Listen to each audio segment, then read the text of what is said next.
Pitching for the Mets this evening in this historic meeting, Dave Malicki, 2-5 on the year, a 4.70 ERA. And for the Yankees, he was runner-up in the Cy Young Award last year. Andy Pettitte, the left-hander, 8-3, an excellent 3.14 ERA. The New York Mets have been here before, but never in an occasion where the game has counted. Well, folks, tonight it does at Yankee Stadium. The New York Mets and the New York Yankees. Hello, everybody. I'm Gary Thorne along with Tim McCarver. After 103 meetings that didn't matter a damn, this one counts. Does it ever? The last game, however, that two New York teams played here in New York was back in the Polo Grounds on September 8th, 1957. That's 40 years ago, when the Brooklyn Dodgers lost to the New York Giants for the last time at the Polo Grounds. The losing pitcher, interestingly, in that game for the Dodgers, Don Drysdale. Timmy, there are interleague games, and then there is the New York interleague game. The Subway Series tonight is for real. The national anthem at Yankee Stadium. And earlier this afternoon, Ralph Kiner, a monument in this game himself, visited some other monuments that you may have heard about. Thanks, Gary. I'm standing here in Monument Park in center field at Yankee Stadium. Tradition is the most important thing in baseball. When I first played here in Yankee Stadium in 1955, I thought of the great players that had played here: Babe Ruth, Lou Gehrig, Joe DiMaggio, and many others. Yankee Stadium was built in 1923, a year after I was born. It has become so traditional that you always think of the 60th home run that Babe Ruth hit, the 61st home run that Roger Maris hit, the 56-game hitting streak of Joe DiMaggio, and also that inspirational speech by Lou Gehrig on his retirement. Today, I consider myself the luckiest man on the face of the earth.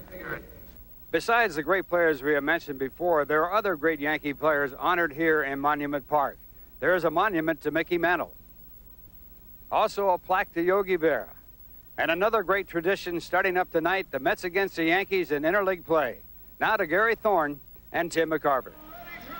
Ralph, thanks very much. That is the great Monument Park that used to be part of the playing field here at Yankee Stadium until the reconstruction took place. Now it is on the other side of the fence. Here are the two managers for tonight's game: Joe Torre of the world champion New York Yankees, and Bobby Valentine in his first full season as a New York Met skipper, and both of them willingly admitting tonight, yes, we are excited even though we've been in some big games. Tonight, the adrenaline's pumping. Andy Pettitte will get to throw the first pitch. The 25-year-old left-hander, 21 wins last year, taking on the New York Mets with an 8-3 mark. And the Mets lineup is brought to you by your Tri-State Quality Ford dealer. Leading off for the Mets, just off the disabled list, Lance Johnson, followed by Bernard Gilkey and John Olerud. Cleanup, Todd Hundley, the catcher. The designated hitter, Butch Husky. Carl Everett's been red hot. He's the right fielder. Carlos Baerga at second base, batting seventh. Matt Franco at third, hitting eighth. And Luis Lopez, the shortstop, batting ninth. The defensive alignment in this game. Behind Andy Pettitte for the Yankees, Mark Whitten, Chad Curtis, and Paul O'Neill will be in the outfield. Charlie Hayes will make the start at third rather than Boggs tonight. Derek Jeter, Pat Kelly, and Tino Martinez at first. Joe Girardi will be doing the catching, the battery mate of Andy Pettitte. Full house, of course, on hand here at Yankee Stadium for tonight's game. It is a magnificent evening. Just could not be nicer. Beautiful day here in the New York area today, and what a great night for baseball. I got to tell you, Gary Thorne, it is a privilege for me to be here with you. Tim McCarver, I know Ralph feel the same. Interleague play, it counts. Andy Pettitte's first pitch is down low, and this monumental series is underway. Lance Johnson coming off the DL since May 2nd, and it was retroactive when he was put on the 3rd. Johnson grounding towards short. Jeter over to get it. Double clutches, makes the play, and that will retire the Mets leadoff batter, Lance Johnson. And a one down as Derek Jeter, the rookie of the year, the shortstop, comes up with a play on Johnson with the shin splints. Happy to be back in action for the Mets. Jeter not having a sophomore slump, and certainly no slump for this veteran, Andy Pettitte. Just having another magnificent season. Left-hander. Mets are 11-7 against left-handed starters this year. Bernard Gilkey, check swing. He's got a base hit to right field. Over to get it O'Neill. He's on his way to second base, and it'll be a stand-up double. And the first hit in an interleague game between the Yankees and Mets goes to Bernard Gilkey.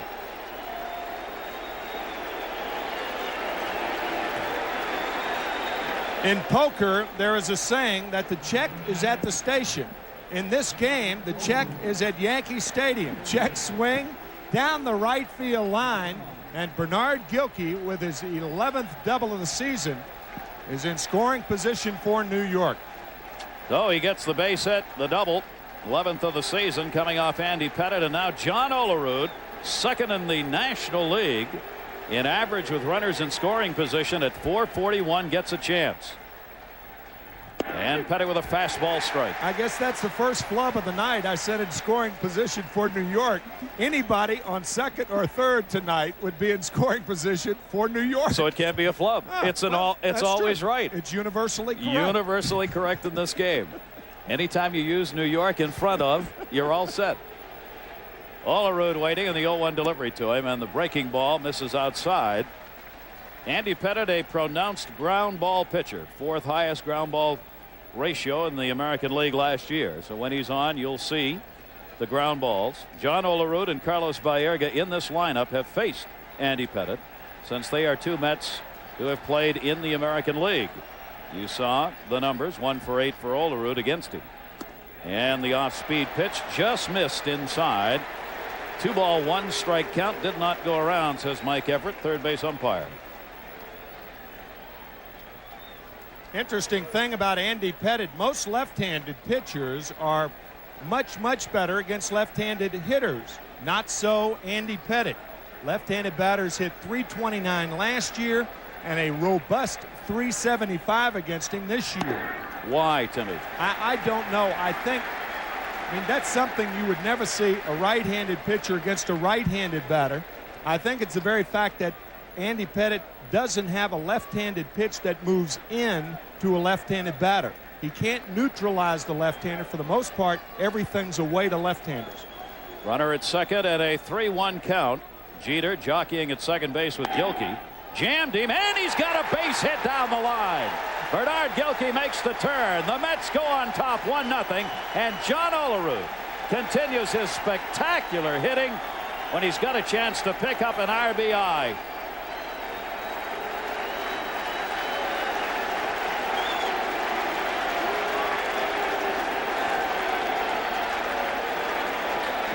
And yes, you can tell there are Met fans at Yankee Stadium. And the interesting thing about that pitch, it was what we were talking about. It was a fastball inside, but it didn't bite inside. It's straight. Girardi is outside, the pitch is inside, and that is always a mistake. And Olerud gets it by Tino Martinez at first.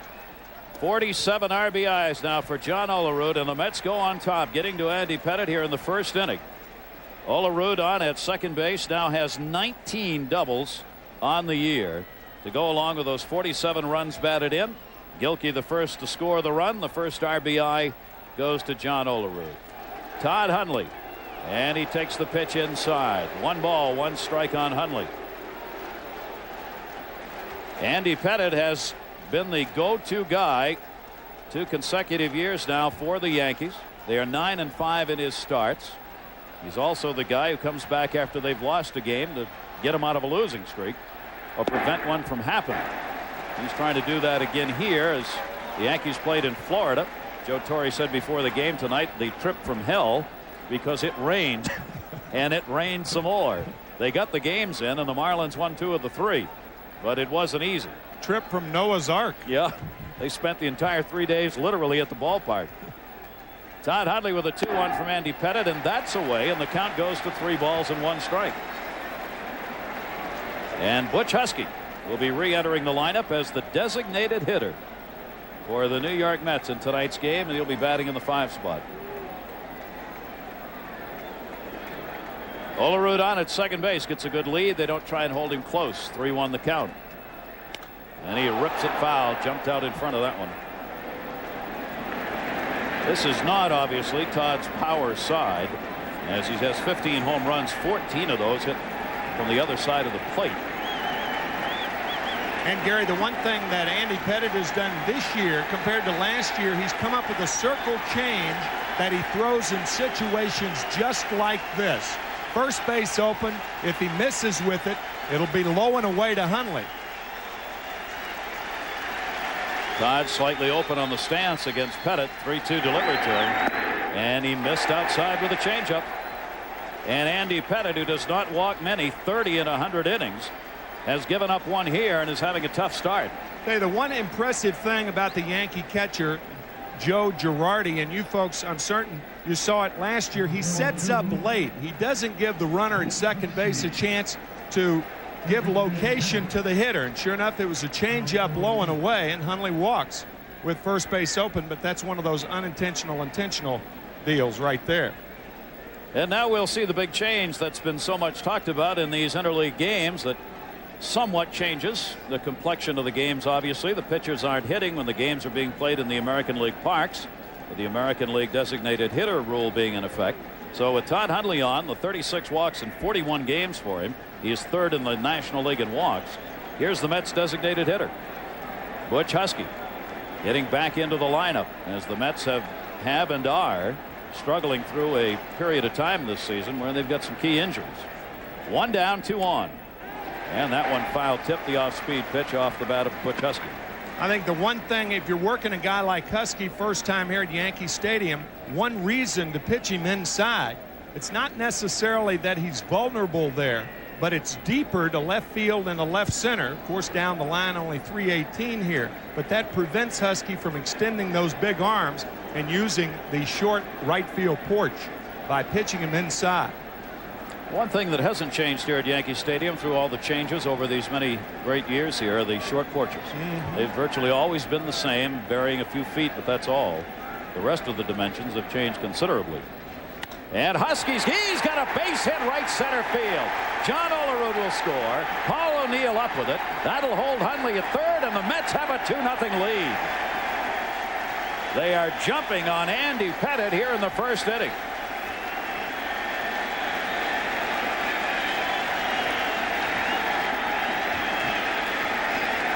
One interesting thing about this game, you're going to hear cheering all night.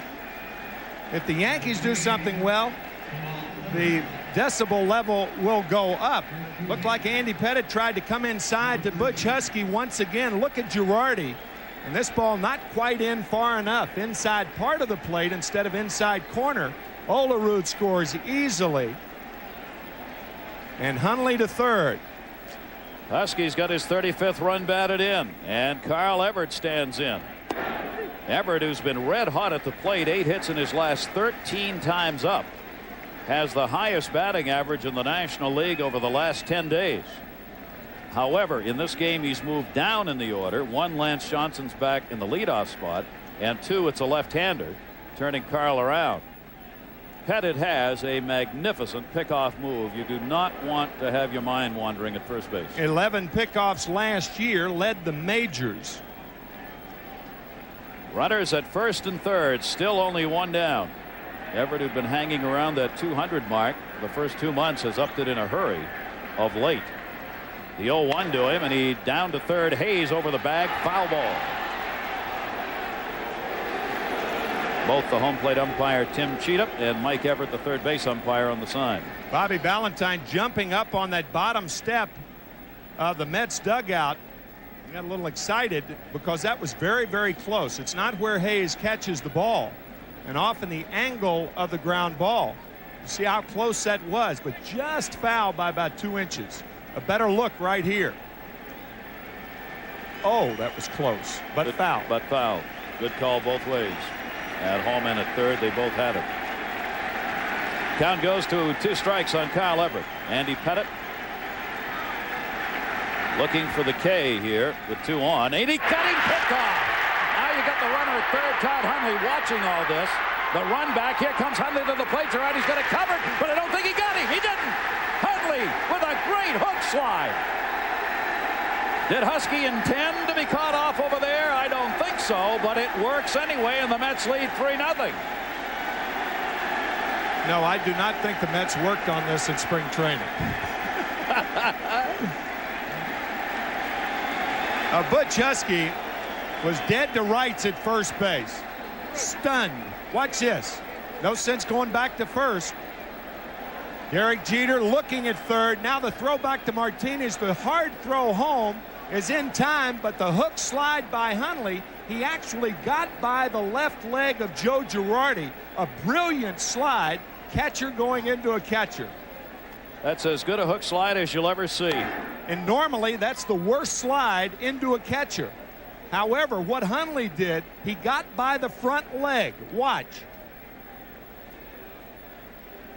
And he did it intentionally, Timmy. That's he was watching Girardi's foot.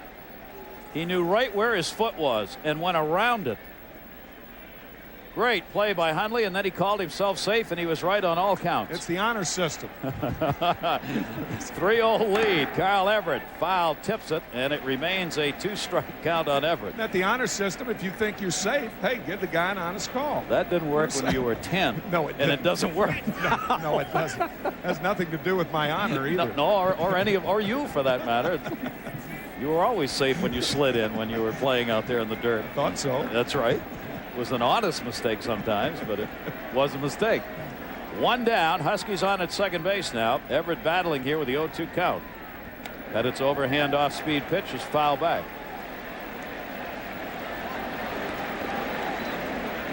He was some excited about playing, and he's just trying to cool down. Nimble footwork by Hundley. Man, that was pretty. See, he was safe. Yeah, right. I love to see emotion in the game out of the players, and Todd Hundley always gives you that. 0-2 by Andy Pettitte again, and Everett's out. That one dropped off the table. First strikeout for Andy Pettitte, and the second out here in the first inning on the Mets. That, by the way, is a caught stealing for Andy Pettitte. Butch Husky going to second base. It scored 1-3-6-3-2. It didn't develop. Had Hundley been out, that's the way it would have been scored. Ball changing hand 5 times.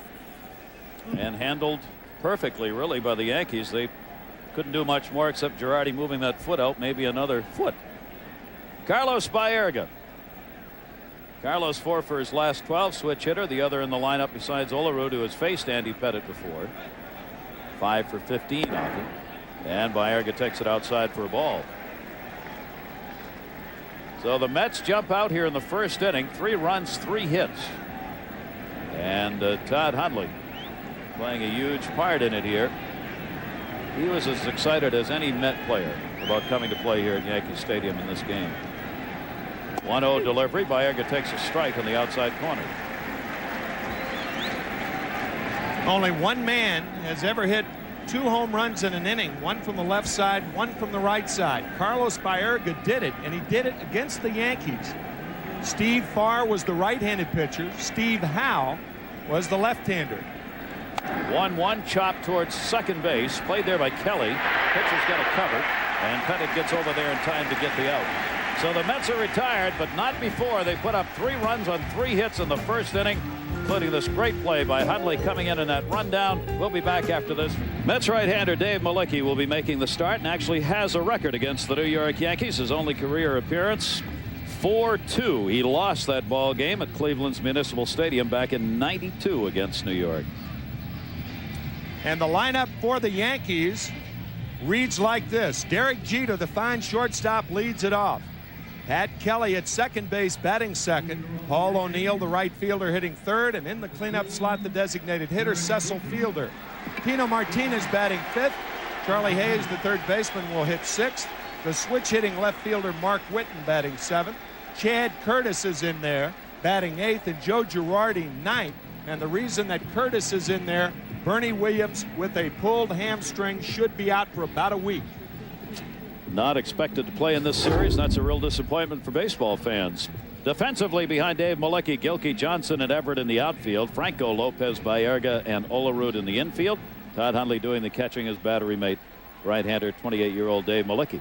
So Malicki's got 3 to work with as we go to the bottom of the first inning, and Derek Jeter leading it off. And the fastball up the middle is a base hit by Jeter. So the Yankee fans have something to talk about, and an error on Johnson as he throws it back in. It got by Lance Johnson, a single and an error.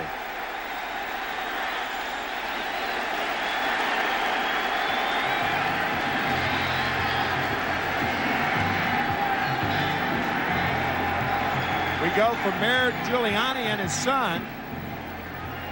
Was Mayor Giuliani kind of a Yankee fan? He's got to like this play.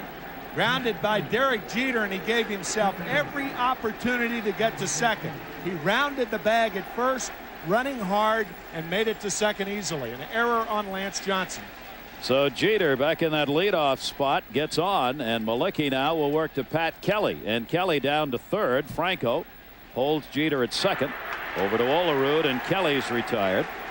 And they are coming up first ball hitting off Dave Malicki. One down. Kelly does not get the runner advanced as he's back in at second base now, getting some playing time after coming off the DL. You see two hitters come up that quickly. Timmy swinging away. Generally, you got to believe the scouting report said something about it. I've got to tell you something about the scouting report. The funniest thing that happened to me today is that the hitter coming up right now, Paul O'Neill, known him very well since his Cincinnati Reds days, comes up to me and he said, "Can you tell me anything about the Mets pitchers and what they throw?" I said, "Don't you guys have scouting reports?" He said, "Yeah, but you know, I looked at some of them, but I don't know. Thought you might know since you follow the team." Any edge will do. Not bad. Paul O'Neill takes the pitch for a strike. Now there's a question that truly challenges your neutrality as a broadcaster. That's right. I mean, you know, Paul, yeah, I guess I could tell you some things, but I mean, well, I'm not going to. What am I going to do? I can't do that. Oh. One strike count. And Malicki with a fastball, and that one misses outside. 1-1 on Paul O'Neill. I don't know what you have to say much to Paul O'Neill about hitting. 302 last year, 283 career hitter every year. Just seems to get a little bit better. Really a solid player, isn't he? And always has been. Nothing's really changed. Massive crowd here. Strike on the outside corner. 1 ball, 2 strikes. Tim Cheetah, the umpire, got a hard look-see from Paul O'Neill after the called strike. Bobby Valentine and Bob Apodaca, the pitching coach, on the right.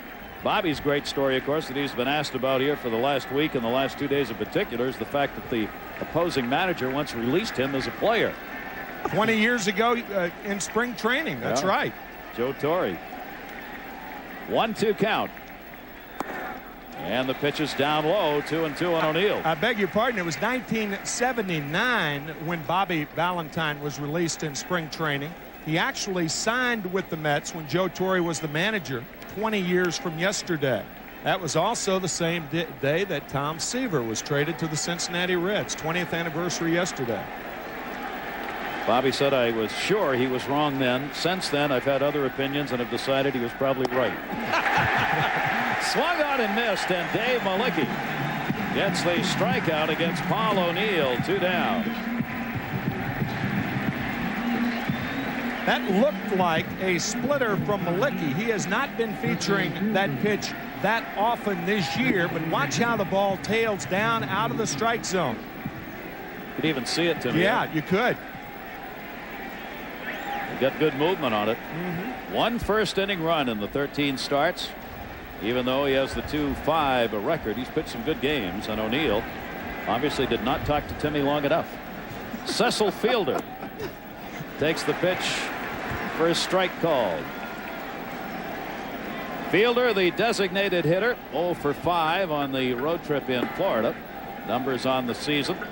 Slow start with a long ball for Cecil Fielder this season, but always dangerous. He still can drive it about as far as anybody in the game. He's got a runner at second base here, and Jeter with 2 down. That one high and inside. Broke back in, but not over the plate. 1-1. This season, left-handers hitting .264 off Malicki. Right-handers .270. Not much difference there.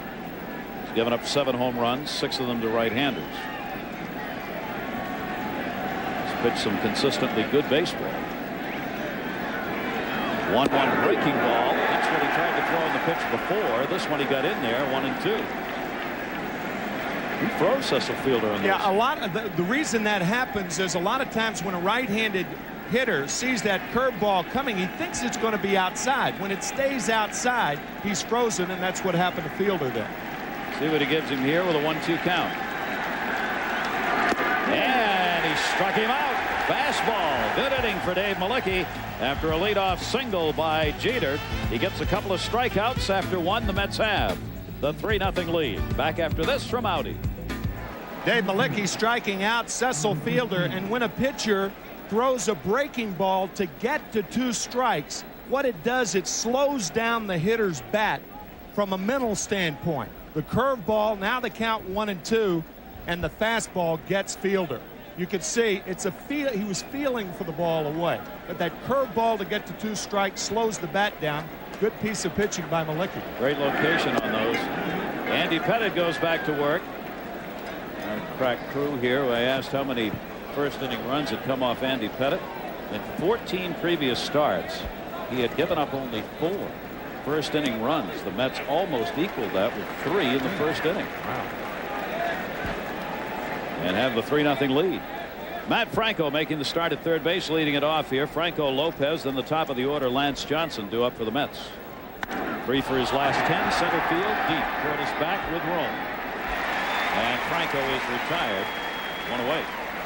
We should note the Mets made some moves today as they activated Lance Johnson. They outrighted pitcher Barry Manuel and placed infielder Sean Gilbert on the disabled list. Joe McIlvaine, Steve Phillips, GM and assistant GM. There's Nelson Doubleday, the owner, co-owner, on the left side there. Swung on and missed by Lopez, the shortstop, 1 for his last 9. So Manuel outrighted. Gilbert on the DL with a staph infection in his knee. They put Andy Tomberlin from the 50 to the 60-day DL to make room for Jason Hartke, who has been called up from Norfolk and is available tonight. That one hit him. And Lopez hit by a pitch. Will go down to first. Edgardo Alfonso still not ready to play. Hopes that maybe by the end of this week or the weekend he'll be back in the Mets lineup. Thing about how much of a surprise it is, the Mets on top 3-0. Butch Husky with a strained hamstring. Same with Alfonso. Ray Ordonez out until after the All-Star break with a broken left hand. Manny Alexander operated on. Almost. He's already had one that he's picked off over there, even though it ended up as a caught stealing when he got Husky. When you're a base runner at first base against Pettitte, you ought to play like they do in softball. Just stay on the base until he throws the ball. It should be much safer that way. Yeah, absolutely. Grounded out his first time up, did Johnson. Throw back over. And Lopez again back. What? Bobby Valentine said he would not change any strategy that he would normally use in a game that he knows of coming into this. Not going to use the stealing game in this game against Pettitte, but you may hit and run. And that one to center field. Curtis. Lance Johnson is retired, and there are 2 down in the second. 0 for 2 for Johnson. You mentioned, Gary, earlier that Andy Pettitte, with an inclination to throw a lot of ground balls, a guy with a good move to first who throws a lot of ground balls. That's why you don't give up your running game. You don't just start being passive. What you do, you change your running game from a stolen base game to a hit and run game. Armando Reynoso. Got a lollipop. Look at that. Just enjoying it. If he was out there, we'd never get the game done with these 2 guys if anybody got on. They throw to first more than anyone else in baseball because they're so good at it. Right. Reynoso starts tomorrow against David Wells tomorrow night. And the third game will have Rick Reed and former Met David Cohn on Wednesday afternoon. Tomorrow night's game is a sellout. There are still some tickets available, though, for the Wednesday afternoon game. 2 down here. Runner on at first base. Bernard Gilkey a double and scored his first time up. They're already out to get that one. Ball 1. There's the former Met, David Cohn. Can't wait to make his start. He's 7-3 with a 2.21 earned run average. 19-3 in 1988 for the Mets. Boy, did he give them some solid years. and has come back with the Yankees and doing the same. He's second only to Roger Clemens in earned run average coming into today's play. So David Cone will be a formidable opponent on Wednesday for the Mets. One of the reasons David wanted to re-sign with the Yankees, he wanted to get rid of that label as gunslinger. And he has found a home here in the house that Ruth built. And loves it. 2-0 delivery to Gilkey, and Andy Pettitte misses up high. Pettitte's having a lot of firsts tonight. Those runs in the first inning, more than he's given up in a game. First hit batter. He's already walked one. He's falling behind hitters, which he doesn't do very often. Bernard Gilkey with that shoulder getting better. Inside pitch, popped up right field. Paul O'Neill moves under it and puts it away, and the Mets are retired here in the second inning. Going to the bottom half of it. Mets lead it 3-0. Back after this from Budweiser. We're talking about what a beautiful day it was in New York, and an equally magnificent night. Great sunset. Looking out over part of the skyline of the city of the Bronx. Mets with a 3-0 lead, putting them on in the first inning against Andy Pettitte. Yankee Stadium opening, of course, with Babe Ruth's home run back in 1923. Told you those lines, 314 down that line. I was looking today to see what the original Yankee Stadium was. I couldn't believe it was even shorter. When Babe Ruth started here and built this house, it was only 301 down the left and 296 down the right field line. Out there in center field, the monuments and the plaques of the great Yankees. Tino Martinez. First ball hitting again. Right to second base. Carlos Baerga. Martinez is 0 for his last 10. Is retired here in the second. Today's Mets game brought to you by Brewery Fresh Budweiser, who reminds you that fresh beer tastes better. For that crisp, plain taste that you won't find in any other beer, this Bud's for you.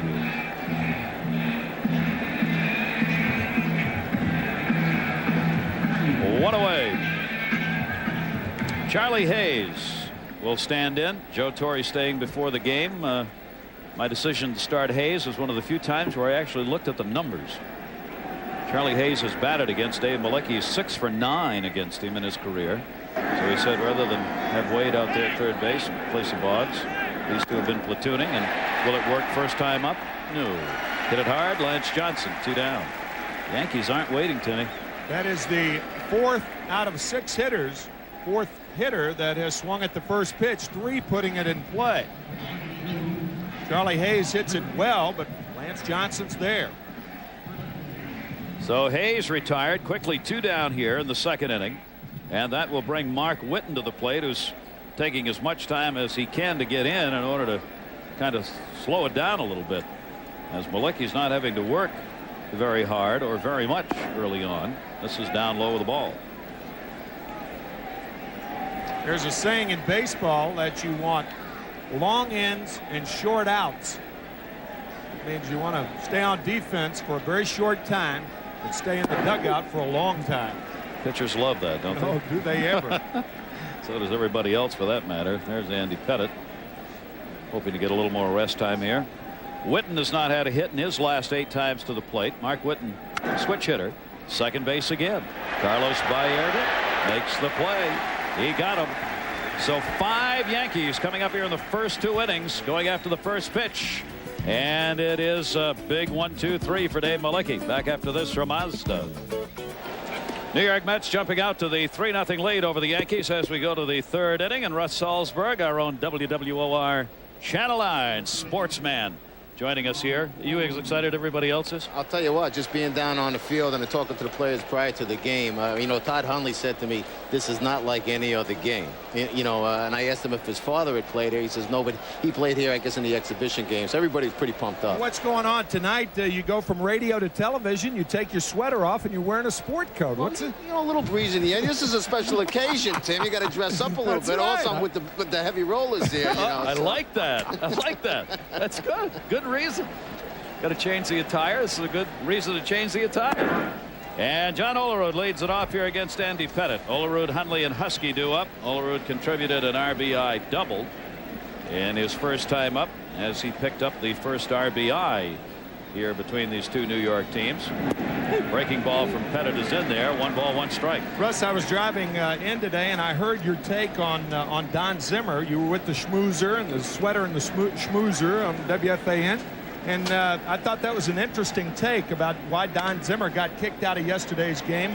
and the thing that Greg Bonet said about to him. Well, to me, I would think everybody would agree. The most important thing, you're not supposed to bait. If anybody's going to do debating, the players or the managers or somebody might want to do that, but an ump is not supposed to do that. To be honest with you, I know politically, in this time of being politically correct, nobody should say you must be on drugs. The horrible statement when broken down. O'Neill over and makes a nice catch. Paul O'Neill and a hard shot by John Olerud hauls it in for the first out here in the third inning. Fine play by O'Neill. The jump and the catch going to his left. Good play. You know what, Timmy? It's easy for all of us to say. I mean, I'd be a real hypocrite because I know some of the stuff we say on the air, especially on the radio, to say you should never say that. I think at some time or another, we've all made that remark. What are you? You must be crazy. You must be on drugs. Must be drinking or something like that. Knowing Zim, because Zim comes from a different era. Zim's 67 years old. I bet you if the ump said, what are you, stewed to the eyeballs or something, he might not have appreciated it, but I think he would have taken less offense to the drug remark. However, I don't think an ump should ever bait a player, coach, or manager. Or it's very difficult for a person in a position of authority like an umpire to make a comment like that.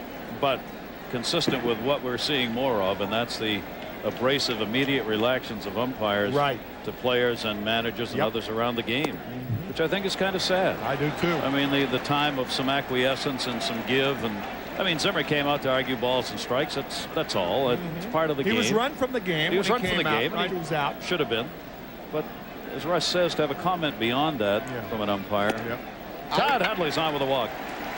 I remember one time in Toronto, Steve Palermo followed Dave Steve for the Blue Jays. I think it was Dave Steve from the Blue Jays into the dugout. And we all thought at the time what Steve was doing was wrong. But for an ump to go right after, it's crossing a line. You can't do that. You're right.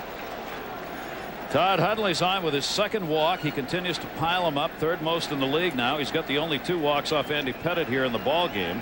Todd scored in the first inning, and with 1 down, Butch Husky comes up. Husky had an RBI single his first time up. Mets with a 3-0 lead off Andy Pettitte, who misses outside to him for ball 1. I'll tell you, Husky put on a show in batting practice. 3 straight pitches, bomb over the whiz sign and left, bomb over the whiz sign and right. Then he put one into Monument Park on 3 straight pitches. I thought nobody beats the whiz. Sometimes you can get over and around it. And the breaking ball is in there for a strike. Butch is one of those players who would like nothing more than to drive a ball out of Yankee Stadium here any direction, in batting practice or otherwise. Takes great pride in the long ball. And when you come to this park, obviously, sluggers think about the long ball. It has had a home here for a long time. 1-1 delivery, jammed him, fouled off by Cookie Rojas down at third, and Andy Pettitte ahead on the count here, ball and 2 strikes. Yeah, they are not known as the Bronx Bunters, or the Bronx Hit and Runners. 23 world champions here, by far the most of any other ball club, because they have been the Bronx Bombers. The running Yankees has never been a term. No. 1-2 count. Todd Hundley at first base. Andy Pettitte, broken bat down to third. Hayes second for 1. Kelly the relay, and they turn 2. So the double play will get Andy Pettitte out of the inning despite the walk. The Mets maintain their 3-0 lead. Back after this from Dodge. Back here at Yankee Stadium for the first meeting of the Mets and the Yankees. Mets got 3 in the first inning. Gary Thornton, McCarver, and Ralph Kiner. Russ Salzberg joining us here in the booth, and we were talking between innings, Russ, about, I mean, the discussion seems pretty well to have been taken care of now that interleague play is underway, that this is good for the game. I think everybody agrees. We can get stuck on this purist business, and I know, Timmy, you're from the old school, but we need to do things to get fans interested. And I'll tell you one thing, having 2 teams winning in this town builds up the baseball interest far more than one, because when the season started and the Mets started out at 3-9, there was not the buzz that there is now. You have 2 teams with similar records, and this series counts for something because the Mets have a winning record. I think if the Mets had a poor record, people would not be quite as excited. And healthy change is certainly good for the game if the change makes sense, and this certainly makes sense to me. Yep. Chad Curtis will be leading it off in his 4th game as a New York Yankee. Picked up Monday from Cleveland for David Weathers.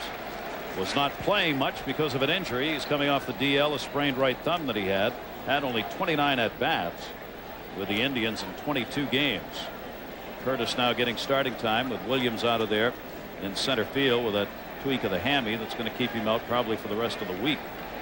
Curtis leading it off here for the Yankees. Girardi batting 9th will follow, and then Jeter top of the order against Malicki. Breaks his bat. Franco over to Olerud, and he's got the out. Curtis retired. Right now it's Dave Malicki who's keeping the ball down on the ground. I think he's a pretty underrated pitcher. You know, he had some tough luck early on, and he's given the Mets. I'd like to see what they're going to do when they get some of those arms back. Yeah, it's going to be interesting when Jason Isringhausen, Paul Wilson, Bill Pulsipher are ready to come back to the big leagues. If there's any question that at the beginning of the year and now too, as Girardi goes after the first ball, right center field, that's going to fall in, base hit, and it's a gapper to the wall. Chased down over there by Lance Johnson and into second base with the first extra base hit for the Yankees. Joe Girardi with a double, their second hit off Malicki.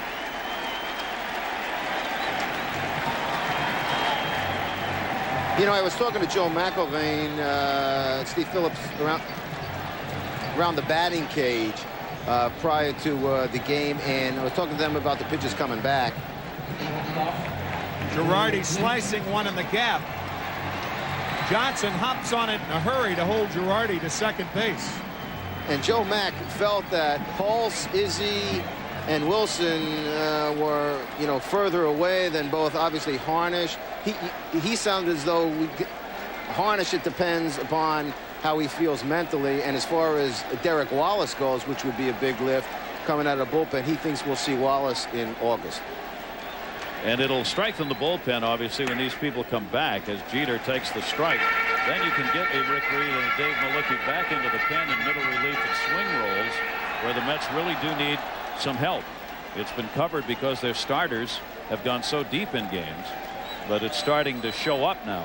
Or you could start Harnish in the bullpen and move him into the starting rotation if he shows to be effective. Gives you some options. Dave Malicki jamming Jeter, who had a single his first time up. Runner at second base, one down. Yankees trying to get one on the board here. And Derek Jeter with the opportunity. Well, let me ask you a question, Timmy. Do you think any one of these starters deserves to be taken out, or does Pete or anybody else who comes back have to win a starting spot again? I think Pete would have to win a starting spot initially, because initially it's just the newness of getting back on the mound. I think his first 3 to 5 appearances will probably be in the bullpen. Of course, that depends on whether one of the 5 starters, if something happens now, if Malicki gets lit up several times, then you're probably more inclined to put a guy like Pete. And there is Pete, who looks terrific. He's gained a lot of the weight that he lost back. And the personality's back, too. That's exactly right. They will not rush him. It'll be at his own pace. Former Met Doc Gooden back on the mound, of course, for the Yankees for the Florida series. Throwing the ball well. Stunned that he was back so early, along with everybody else. 1-2 breaking ball and a good one.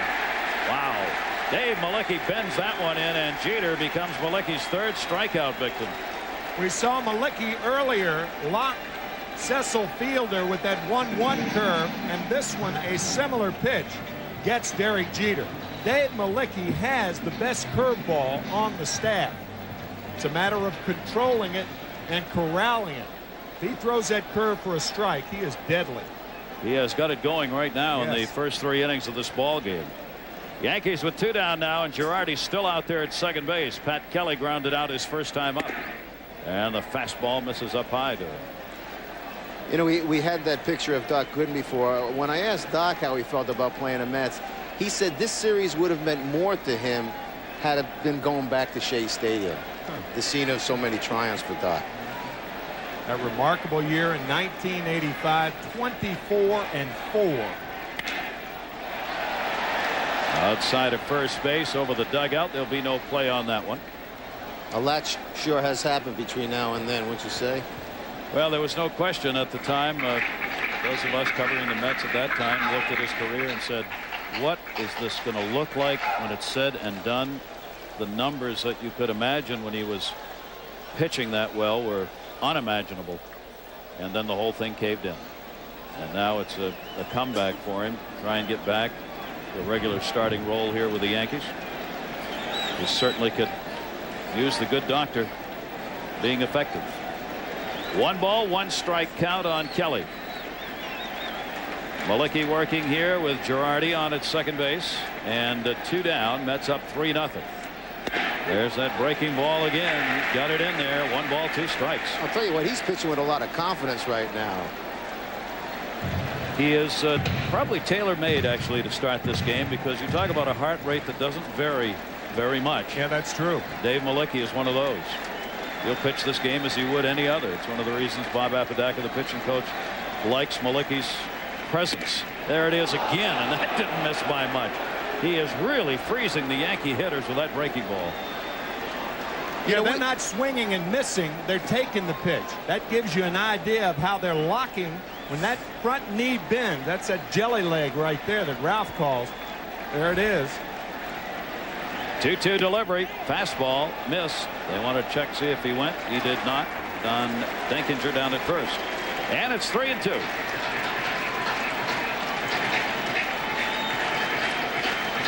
Boy, talk about going from hero to GOAT last night. Poor Pat Kelly with the triple to put in the go-ahead run, then the ball between the legs on a perfect double play ball. Kelly trying to get his playing time back here at second base for the Yankees. 3-2, 2 down, and the breaking ball's a called strike 3. And Kelly knew it. 4 strikeouts for Dave Malicki. Russ, thanks for joining us. Appreciate it, guys. We'll talk to you later. We're doing a whole show from here on the field. Not only that, UPN 9 News following our telecast tonight. You got to be on the field with all the information. Did I do that right? You got it. All right, baby. UPN 9.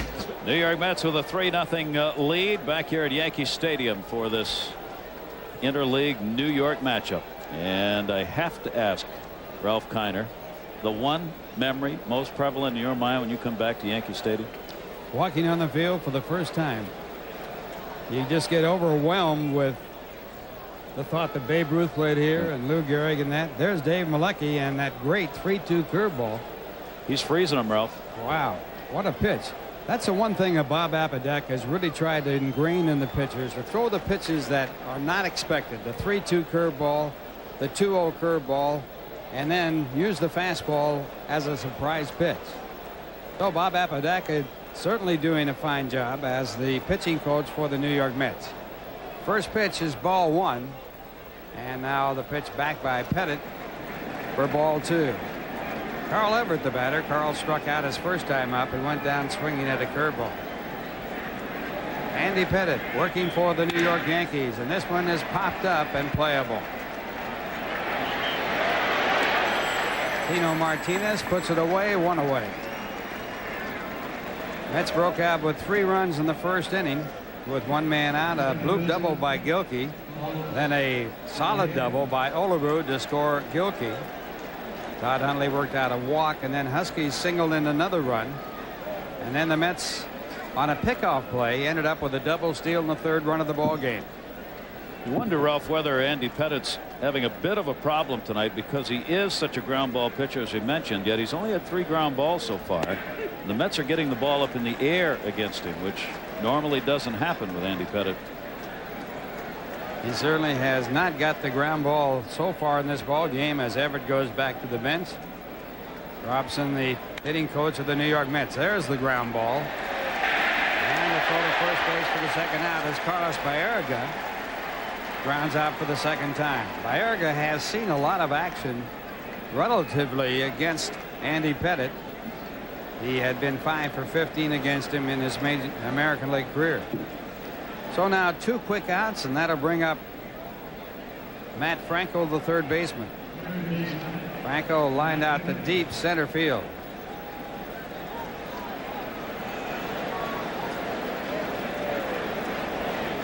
And Franco goes after the pitch out of the strike zone at strike 1.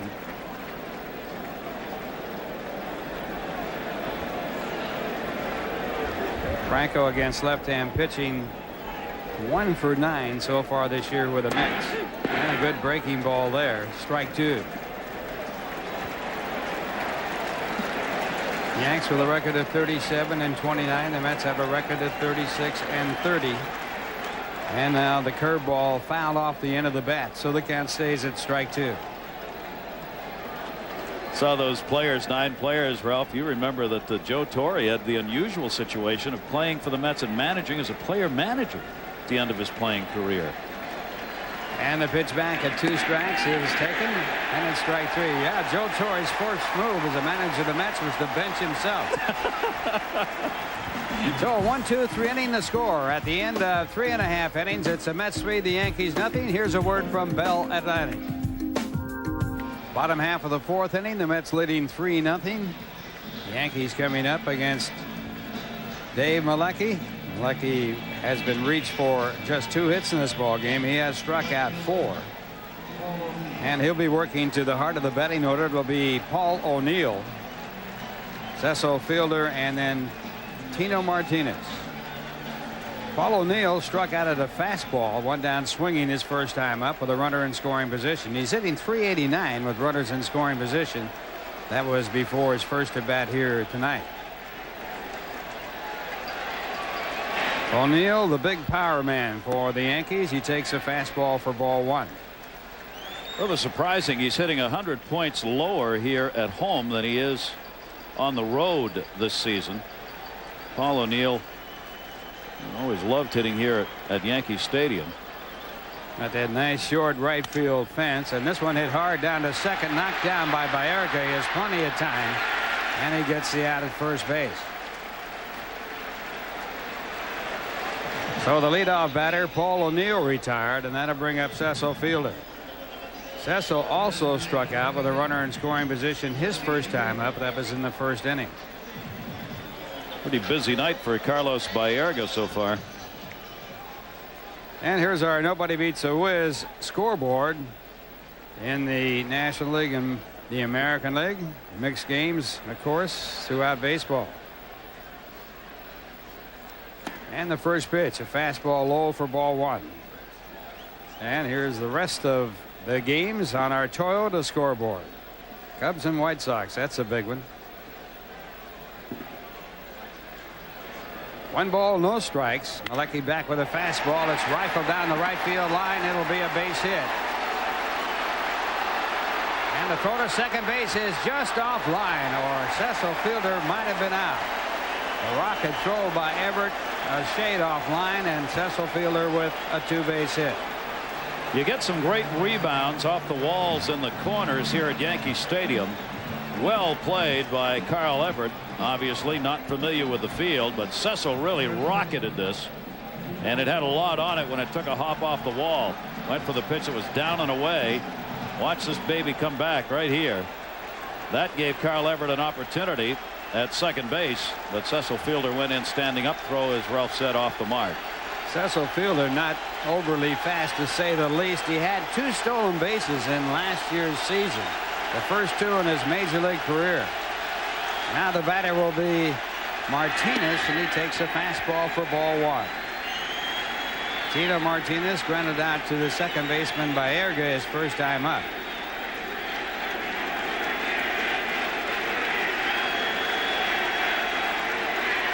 Hits are all even now at 3 apiece. The Mets leading by a score of 3-0. We're in the bottom half of the 4th inning, and a topper out to the third base side. Picked up by Franco to throw to first base in time, and Fielder holds at second base on the play. So Martinez is out. What an outstanding play by Matt Franco. It would have been a good play anyway, but Dave Malecki got in front of him. Malecki tried to make a play on this ball, so Franco was blinded here, coming in having to make this pickup, and didn't have a lot of time to get the throw. Malecki thought he was going to make a play right there, went under his glove. Franco now's got a barehanded, good strong throw. Nice play by Matt Franco at third. Filling in for Edgardo Alfonso, and Fielder just watching that play. As we mentioned, he doesn't have that kind of speed to cross over, and wisely stays at second base. Now with 2 men out, the batter will be Charlie Hayes. Matt Franco has made just 1 error at third base.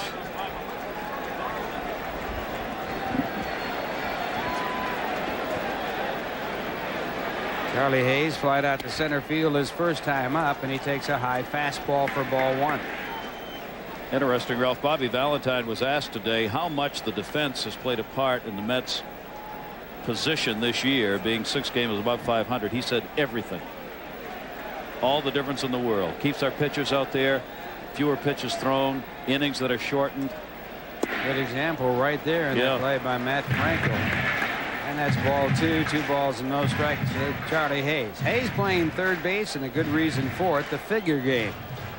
Joe Torre looking at the figures of Charlie Hayes against Dave Malecki. He was 6 for 9 against Malecki. That'll get you in a game. So he is playing third base, even though he's a right-hand batter against the right-hand pitcher, and that pitch is outside. That's ball 3, 3 balls and no strikes. Wade Boggs continues to struggle this season at the plate incredibly with a .255 average, so that also has increased the playing time for Charlie Hayes in a pretty much platoon situation down there now. 3-0. Hayes could be hitting here. The Yankees trailing 3-0. He takes a strike for strike 1. 3 balls and 1 strike. Runner in scoring position. Hayes hitting .156 with runners in scoring position.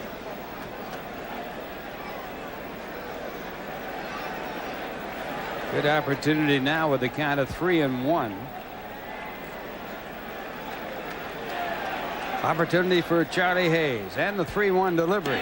It's a breaking ball in there for a called strike, and another good pitch when the count was against the pitcher. A breaking ball at 3-1. Hayes frozen there looking for the fastball.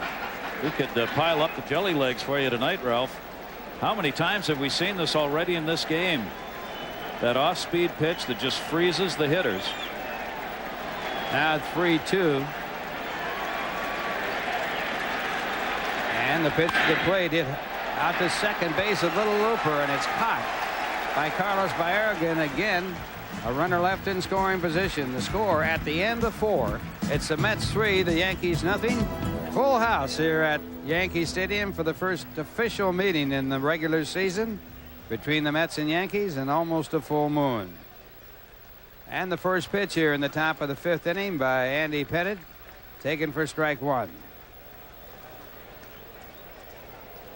Luis Lopez, the batter. He was hit by a pitch ball his first time up. He chops this one over toward third. It's fielded nicely by Charlie Hayes, and the veteran third baseman turns it into a good out. Outstanding defensive play by a Yankee team that has struggled defensively themselves this season, fielding percentage wise. This one, though, Hayes playing in has to cut it off. If he doesn't, it's going to be a base hit. He does, and then you see that great strong arm after he gets over there and hauls it in. He's got a cannon. And now the batter will be Lance Johnson for the Mets. He's 0 for 2, and he takes the first pitch, a breaking ball for a called strike. Johnson 0 for 2 in his return from the disabled list. He's been on the DL since May the 2nd with shin splints. And he takes another breaking ball, strike 2.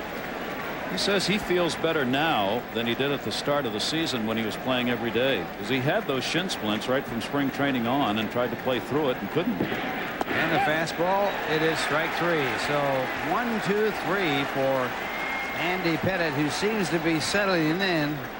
He has retired his last 7 batters, and that'll bring up Bernard Gilkey. It's going to take Lance a while to get back into game condition as far as at the plate's concerned. First game since he went on the DL back in early May, and now 0 for 3, and that brings up Bernard Gilkey. Gilkey with a check swing and a bloop double to lead off for the Mets in the first, with the Mets first base hit after Johnson had grounded out. Gilkey later on scored in the double by Olabrud. And now a strike 1 pitch, and it's a fastball outside. 1 ball and 1 strike. Gilkey's still trying to get that average going. They moved him into the second hole in the batting order, hoping that he would get better pitches to hit. He's at 205. And the off-speed pitch bouncing away. 2 balls and 1 strike.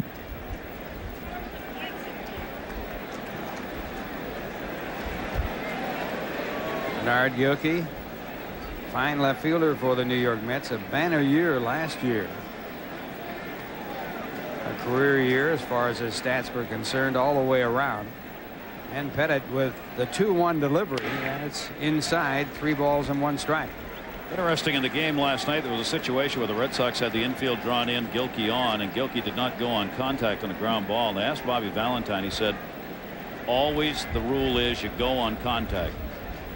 And a broken bat blooper into center field for another hit for Bernard Gilkey. He is now 2 for 3, and the Mets have a base runner with 2 men out.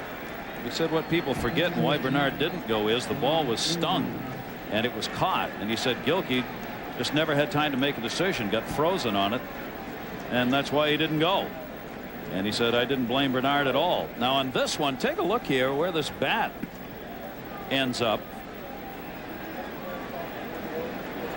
Base hit out into center field. Thought it might have caught the catcher Girardi on that, but did not. Got jammed, got the base hit. Now is on at first base for John Olerud. Olerud with a double. And now Gilkey picked off at first base, and he'll be tagged out. So the base hit erased, the runner erased, and the Mets are out here in the top of the 5th. The score: the Mets 3, the Yankees nothing. Here's a word from Veda Sana. Well, here in the bottom half of the 5th inning, the Yankees coming up. And Mark Whitten will be the leadoff batter. He's batting 7th in the batting order. Of course, the DH in use here in the American League ballpark. Whitten grounded out to second base his first time up. While playing for the St. Louis Cardinals back in 1993, Whitten had 4 home runs in 1 ball game. Second game of a doubleheader against Cincinnati. And that tied the major league record. He was a 12th batter to do that in major league history. Drove in 13 runs in the doubleheader, also tying a major league record. And Whitten fouls this one off. Strike 2. Good fastball there. Whitten has never reached the potential that so many believe, and it's those kind of performances, Ralph, that have generated interest for him wherever he's been. There's always somebody that wants to pick up Mark Whitten and hope that the potential can be consistent, and it just hasn't been there yet. That'll get your attention. 4 home runs in 1 ball game. It sure will. 2 strikes the count. And it's in there. Strike 3 called, and again the breaking ball. 5th strikeout for Dave Malecki. The important thing for Dave Malecki is that he gets them any way they come, but we're seeing so many pitches taken. The last 3 strikeouts have all been called 3rd strikes. And it's because of that great breaking ball he's got going tonight. You can bet Bob Apodaca, talking with him, has confirmed stay with it. He's using it whether he's ahead or behind in the count. He's using that curveball as the out pitch tonight. And now the batter will be Chad Curtis, who grounded out to the third baseman his first time up, and he pops this one up shallow right center field. Husky making the call and the catch, so 1 pitch out right there for out number 2. And give some credit to Todd Hundley. There's a great comeback. The Yankee guys are watching the breaking ball from Dave Malecki. So Hundley calls right after he used the breaking ball to get a called 3rd strike for the heat, which puts the next hitter up generally waiting for the breaking ball, so he's behind on the swing and ends up off the end of the bat popping it up. I don't think Todd gets enough credit sometimes for the call of games and the improvement he's made in that department this year. Unfortunately for Todd Hundley, when he came up, he got the reputation of not calling a good ball game, but he has gone from that to being a very good defensive catcher. No swing on that call, so it's ball 1 to Joe Girardi, who doubled his first time up. Mets leading 3-0, bottom half of the 5th inning. 2 men out.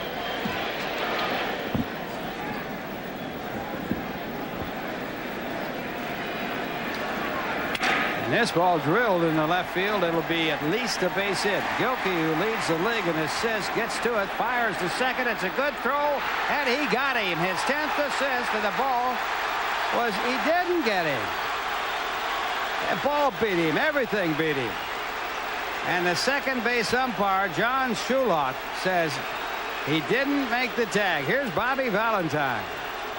Wow. He was there. The ball was there by 3 steps. Shulock saying, as Ralph said, the tag was not made, but that's one of those plays where generally you'll get the call even if you don't physically put the tag on, because the throw's there so far in advance. What a great throw. That is perfect. had the glove down. Now you see it looked like he did hop over the glove, and in fact no physical contact made with that glove on Girardi coming in. Baerga pulled it away so he wouldn't get spiked. That's a tough call for the Mets, but technically Carlos thought he had him anyway. So the call goes to the Yankees, and a runner now in scoring position with 2 men out, and Derek Jeter will be the batter. He has a base hit and 2 at-bats, has struck out once. Mets leading 3-0, and a good curveball, but out of the strike zone for ball 1. Girardi now with 2 doubles in this game. He came in hitting .231.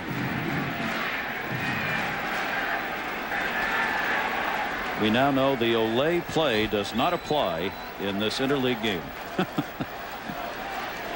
That's an unusual call when the ball beats you that much and the bag is covered by the glove. Little fly ball to right field. Coming up on the ball is Everett. He makes the catch, and the side retired. A base hit, 1 left. And the score at the end of 5, the Mets 3, the Yankees nothing. Here's a word from Nobody Beats a Win. Well, Gilkey didn't get the 10th assist, even though he made a perfect throw to second base. He's been picked off at first, and this is what they were talking about. Yeah, he wasn't concerned about the throw when he got back to the dugout. He was talking to Mookie Wilson about the pickoff move of Andy Pettitte, who's picked off 2 Mets. Mookie trying to show him what Pettitte does and when you can get off and when you can't. How good a pickoff has he got? Well, Gilkey was flabbergasted. And now it's John Olerud to lead it off here in the 6th, and on the first pitch he bounces it right back to Pettitte. So Pettitte continues to keep in control of this ball game after giving up 3 runs in the first inning as he gets Olerud on 1 pitch. Olerud doubled in the first run of the game. Bernard talking to Mookie Wilson there before. Watch how big his eyes get. Say, I couldn't believe it. I'm standing there and I just froze. I thought he was going to throw to the plate. He got picked off to end the inning. And now the batter, Todd Huntley, and Todd takes the first pitch for ball 1. Todd has walked on his 2 appearances. Now has 50 walks in the year. That's 3rd in the National League. And Pettitte's 1-0 pitch out of the strike zone. 1 ball and 1 strike.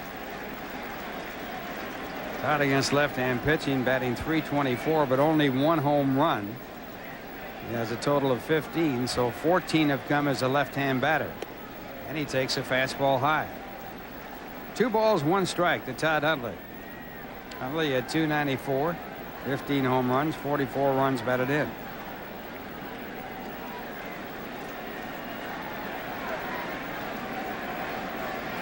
And another one out of the strike zone, so it's a 3-1 count.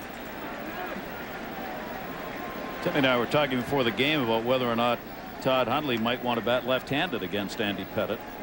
He does struggle getting left-handers out. That's an amazing stat. Left-hand batters hitting .375 against him. Yeah. And Todd goes after the fastball, fouls it back out of play. That would give Todd that short porch down the right field line to go after as a left-handed hitter, which is, you mentioned, Ralph, is where his power is anyway. But we don't see that happen very often, that guys take that track and will bat left-handed against a left-handed pitcher when they are a switch hitter. The 3-2 pitch on the way, and it is fouled off. So the count stays at 3-2. Bobby Padilla, switch hitter, used to hit right-handed against right-hand knuckleball pitchers. That's a different story. Yeah. I'm not sure it matters if you stand in the middle of the plate. It doesn't make any difference. You can stand in your head like and not be able to handle that knuckleball. The 3-2 pitch again, and it's in there. Strike 3 call. So Pettitte comes back with a 3-2 breaking ball and picks up a strikeout, his 4th in the ball game. Pettitte now with 71 strikeouts and 106 innings pitched as the K count goes up for Andy Pettitte here at Yankee Stadium. Boy, has he settled in. And here's our New Dodge quiz for tonight's game. Who is the only player in Major League history to steal a base in 4 different decades? 40s, 50s, 60s, and 70s. Well, we know one thing, it wasn't me. And here's a ground ball through the infield by Butch Husky, who drove in a run his first time up, grounded into a double play, and now has a single. He's 2 for 3 for the night. Which decade did you miss, Ralph? 70s? 70s. Yeah. Otherwise, you'd have Otherwise, might have had it. How many did you have? I don't even know. Don't even know. But I think I got in double figures. Yeah. Usually on the back end of a double steal. It's all right. They all count. Like the Mets scored on a double steal here today at a pickoff play. Mets leading 3-0.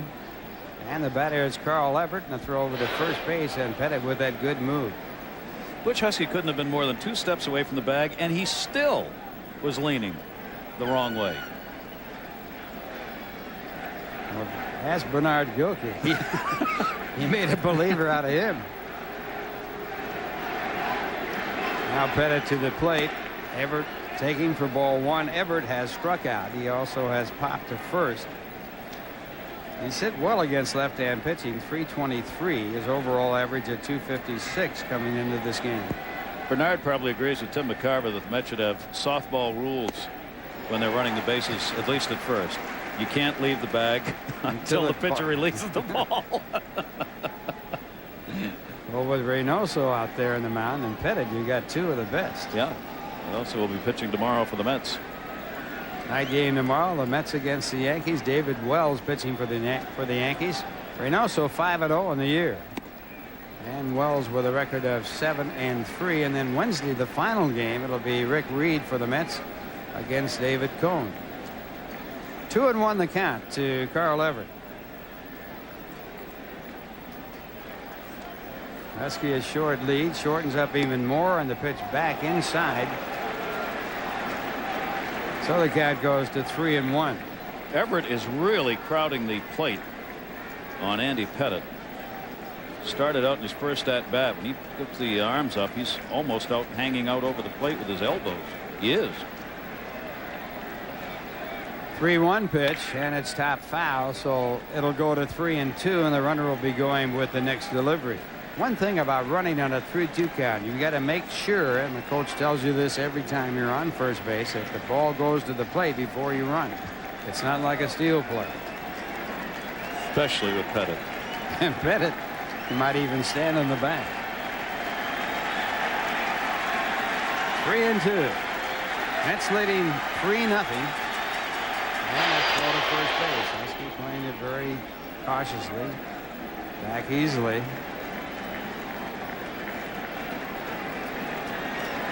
The Yankees with 4 hits. The Mets have 5. The Mets winning 3-0. 22 stolen bases. I didn't know I had that many. Well, you've done well. 2 decades. It's not quite the answer. Missed by 2. Not the answer to our Dodge quiz, but hey. A lot of people never had 2 decades. And you got 11 in each one of the decades. I just about even them up. Yeah. I think I could have had 11 more in another decade. Here's a 3-2 pitch, and it's popped up. It'll be playable in right center field. Going back is Pat Kelly, and he makes the play. That retires the side. 1 hit, 1 left. The score at the end of 5.5 innings. The Mets 3, the Yankees nothing. Bottom half of the 6th. The Mets leading 3-0 on 3 runs in the first inning. Dave Malecki on the mound for the Mets, holding the Yankees to 4. And here's the answer to our new Dodge quiz. Who is the only player in Major League history to steal a base in 4 different decades? The 40s, the 50s, the 60s, and 70s. And we give up. Can't figure out. Oh my Ted gosh. Williams, how about that? 24 bases. He got me by 2. Your ratio is better though. You certainly got that right. Here we are, bottom half of the 6th. The Mets leading 3-0, and Malecki starts off with a curveball.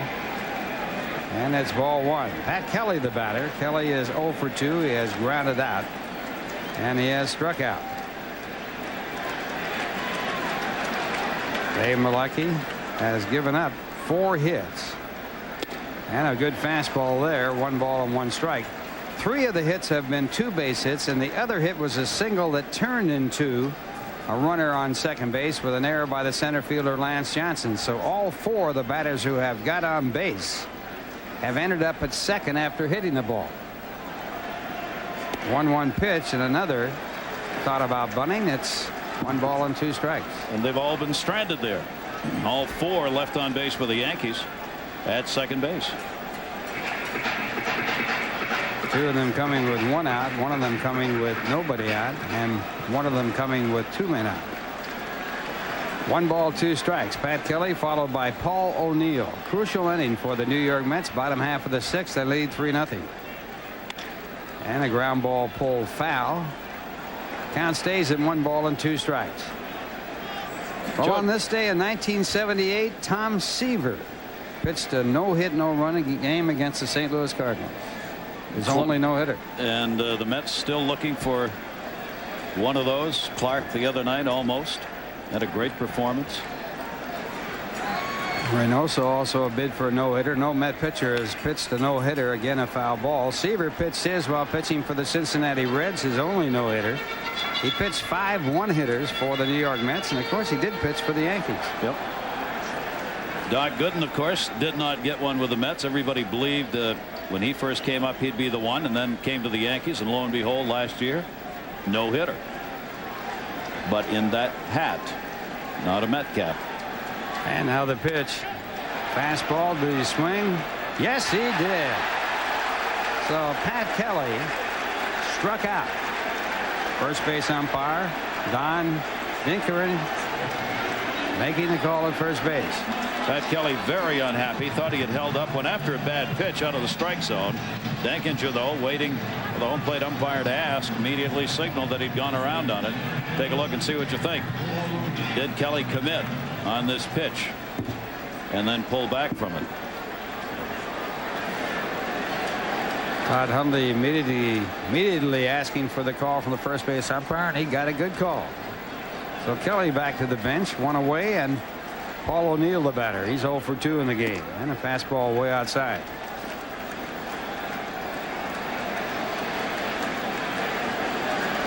Yankees first played here in the new Yankee Stadium in 1923. Before that, they played their games in the Polo Grounds. In 1922, they played in the World Series against the Giants. They got more publicity, so John McGraw, who was the part owner of the Giants and also the manager of the Giants, says, get out of here. Go get your own ballpark. So they built the house that Ruth built, so to speak, Yankee Stadium. It was 1923 that they first played here. It's been a amazing history of Major League Baseball. Miller Huggins, the manager at that time. And in 1923, the Yankees won the American League Championship. Played the New York Giants in the World Series here at Yankee Stadium. There are some of the monuments out in center field. Miller Huggins in the center, Ruth on the right side as you look at your screen, and Gehrig on the left side.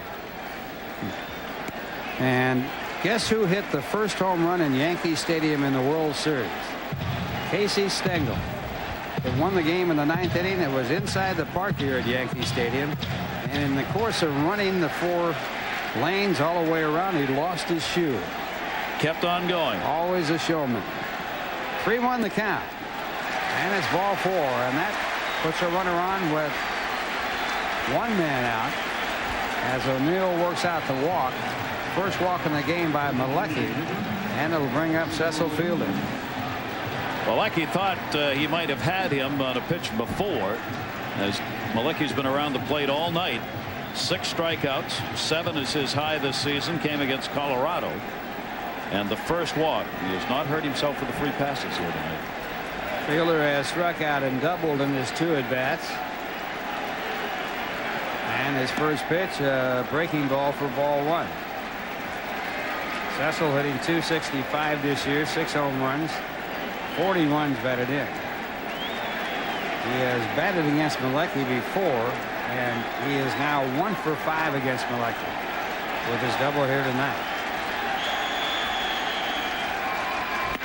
And the fastball, did he swing? This time, no. So it's 2 balls and no strikes. Saw the numbers at the stadium. The 6 home runs, 3 on the road, 3 at home for Cecil Fielder so far this season. He really had a struggle, though, getting the home run ball back this year. He's hit 295 home runs in his major league career. And the 2-0 pitch, good curveball. And again, throwing the pitch that was not expected.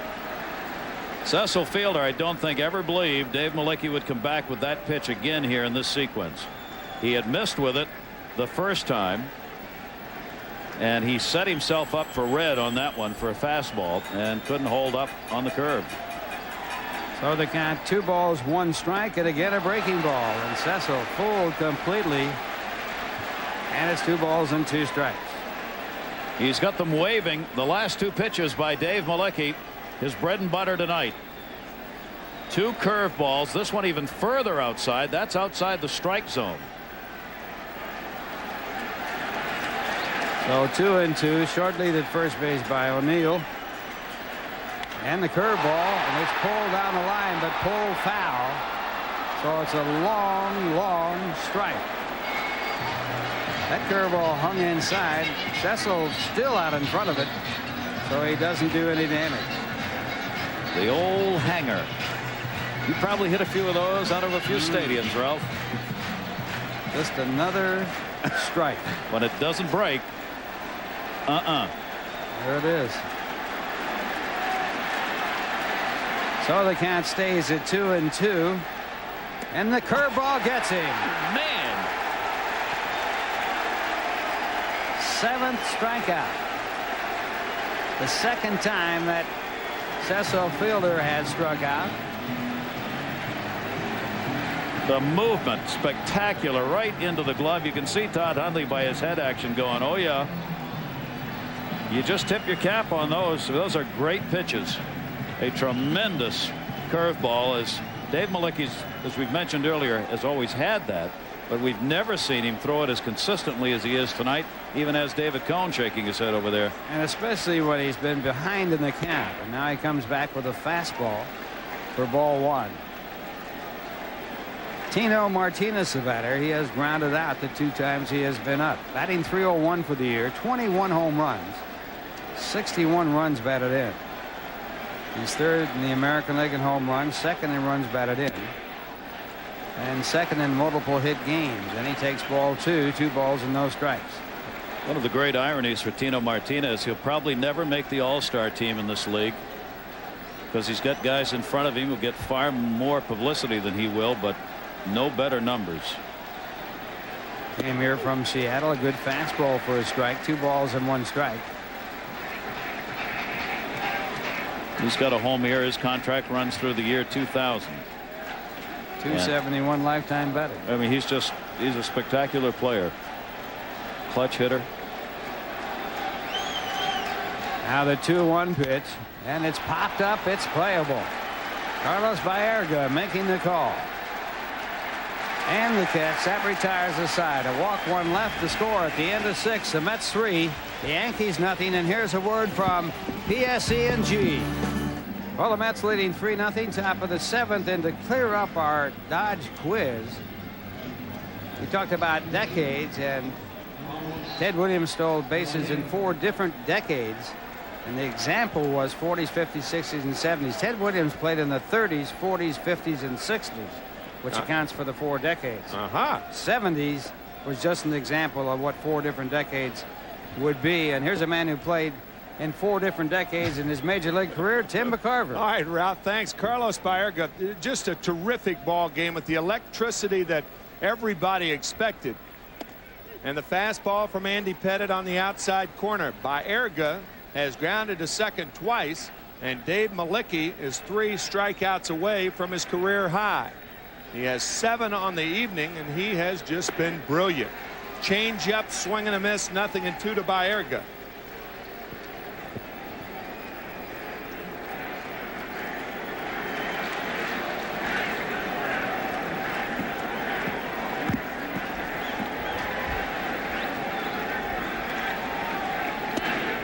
Changeup just misses. See Girardi trying to bring that ball back over the plate. Girardi very, very good at that. 1 ball, 2 strikes to Carlos Baerga. 3-0 New York. Mets 2-2 to Baerga.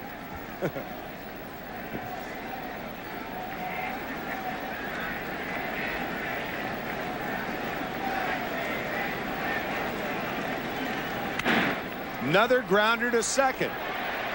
So Baerga playing pepper with the second baseman Pat Kelly. One out here in the 7th inning.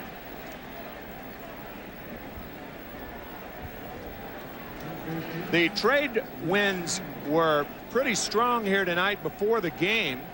Matter of fact, Bob Watson in Joe Torre's office, Joe Torre, manager of the Yankees, and everyone surmised that the Yankees were talking about a possible trade of second baseman Mariano Duncan. As Matt Franco takes ball 1, 1-0 to Franco. He's 0 for 2. The team that was talked about most prevalently was the San Diego Padres. So if you read about Duncan to the Padres tomorrow in your paper, as Franco rifles one by the diving Martinez. And that is hit number 5 for the Mets on the evening. Make that hit number 6 for the Mets. That'll bring up Luis Lopez, the shortstop. And here's the situation, Ralph, that you may think about bunting even though there's one out, because Lopez is not a strong hitter from the right side. He was hit by a pitch his first time up. See what Bobby Valentine. You don't ordinarily do that with a regular player. You might do it with a pitcher. But Lopez really the third choice as the shortstop with Ordonez and Alexander up. We'll see what Bobby Valentine does. Swinging away and hit a base hit to left field. So Lopez with a hit.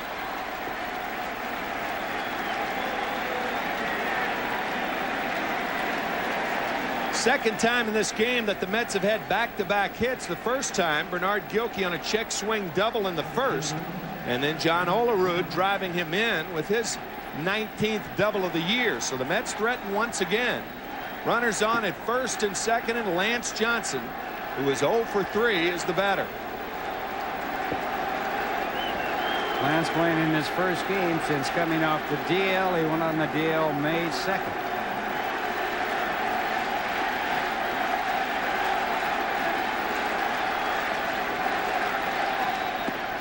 Good play by Girardi. 1 ball, no strikes to Johnson. Outfield about straight away for Lance.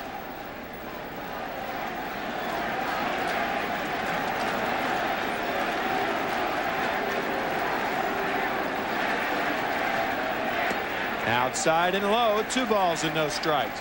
Anybody knows who has had shin splints, and anybody who's played baseball at one time or another has had shin splints. But realizing how long it was for Lance to be out, that's the surprising thing. 6 weeks with shin splints. That's the longest I've ever heard of that injury healing. Outside corner, strike 1, 2-1. He got them in spring training, and he continued to play in spring training. And he said that's what made it such a problem for him of getting rid of them. It was almost like the covering of the bone was pulled away so far it never did get a chance to go back to where it should be.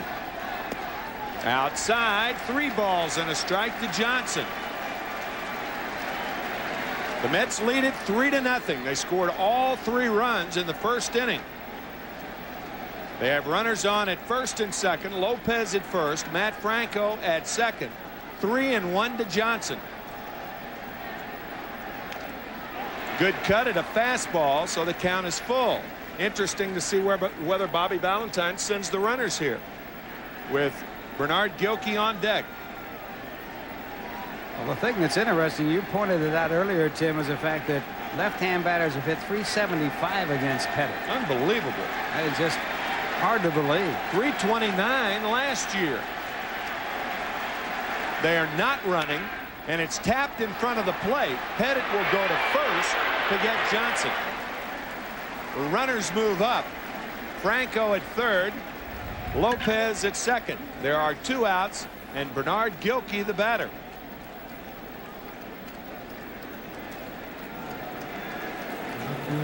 Now the Yankees have an option of putting Gilkey on and pitching to the left-hand batter Olerud. I doubt if they'll do it. Nah, I don't think so. Not with that option. Olerud a double in the first inning. You do have that option. Of course, Gilkey 2 for 3. There's John on deck. I think you try to go at Gilkey with balls just off the plate here. We'll see how Pettit works him. Change up just misses. 1 ball, no strikes to Bernard Gilkey. Then if you fall behind 2-0 or 3-1 or 3-0, then maybe you put him on. See how Joe Torre, Joe Girardi, and Andy Pettitte work Gilkey. Change up is down and in. 2 balls and no strikes. Looks like that's what Joe's talking about right now. They're the type of pitcher that if he misses, he can miss very close. He has fine control.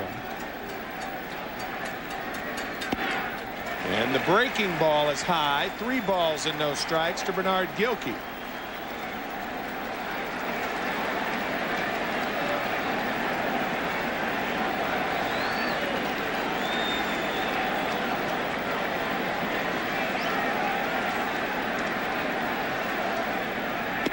And he didn't want to come in there. So that was the idea. Pettitte walking Gilkey. Joe Torre not alarmed.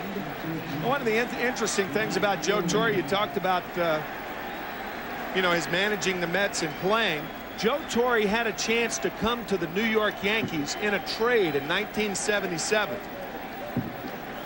And if it was going to cost him a chance to manage the Mets, he told Joe McDonnell, then the general manager, I don't want to do it under those circumstances. Instead of going to the world champions, ultimately the Yankees won the world championship, and Joe was still a pretty good player. But he said, if it costs me a job to manage the Mets, I don't want to be traded. He wasn't, and he managed the Mets. Bases loaded, 2 outs. Here's Olerud. Breaking ball is low. 1 ball, no strikes to John Olerud. Matt Franco is at third. Louis Lopez at second. Bernard Gilkey over at first.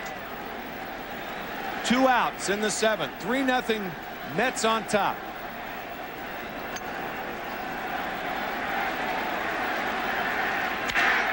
Base hit left field. Lopez will be sent home, and he scores. 5-0 Mets.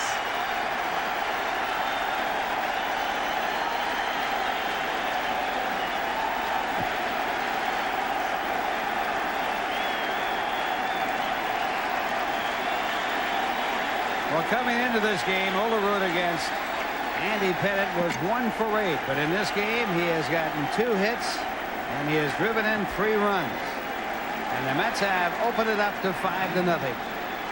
Here's Olerud going after the fastball, driving it by the shortstop Jeter. Left fielder Mark Whitten, not a good arm here as he does throw it home, but at one time he had an arm that was like a cannon. Outfielders would die for his arm at one time. 5-0 Mets on top here in the 7th. Here's Hundley. Change up fouled off the right shin guard of Joe Girardi. John Olerud doubled in a run and scored a run in the 1st inning. And 2 RBIs here in the 7th. He now has 49 RBIs to lead the Mets. Big 2-out hit here in the 7th inning.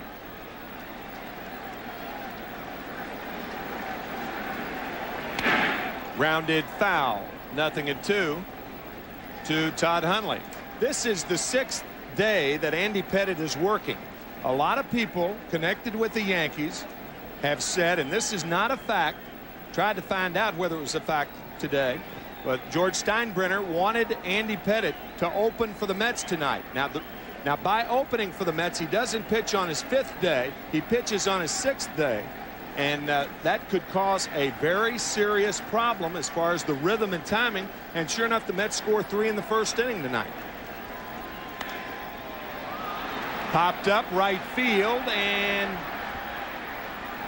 out of play. You get the feeling, Ralph, that if the Yankees lose tonight, Hideki Irabu might be in the bullpen tomorrow night.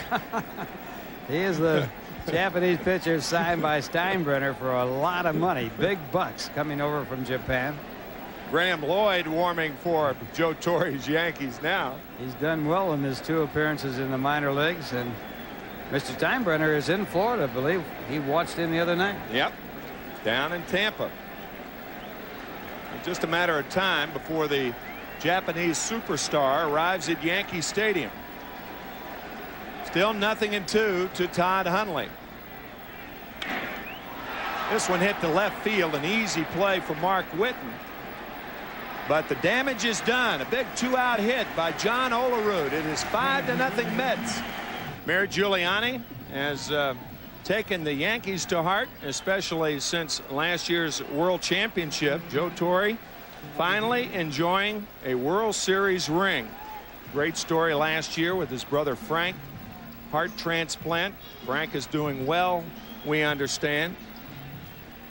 And Joe proudly displays that World Series ring as Charlie Hayes leads it off for the Mets.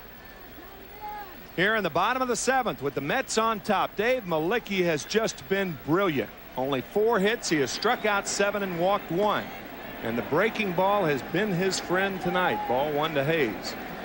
I forgot to tell you that they have changed the scoring on the ball hit by Joe Girardi that was originally scored as a 2-base hit when Baerga didn't make the tag at second. It has been reversed to a single and an error charge to Baerga on the throw from Gilkey. So Gilkey gets an assist in the play, his 10th assist of the year. He leads National League outfielders in that department. And Baerga gets an error, and Girardi just gets a base hit. I think that that was a good call because the ball beat him by several strides, and Baerga missed the tag. I don't even think Carlos would argue about that. 1-1 to Hayes. Another one fouled out of play. That's interesting because now the Yankees have taken so many breaking balls, they're fouling the fastball off the other way, probably looking for that pitch. Well, they got to guard against it because he's been so effective with his 7 strikeouts with the curveball, and that ties his high for this year for strikeouts.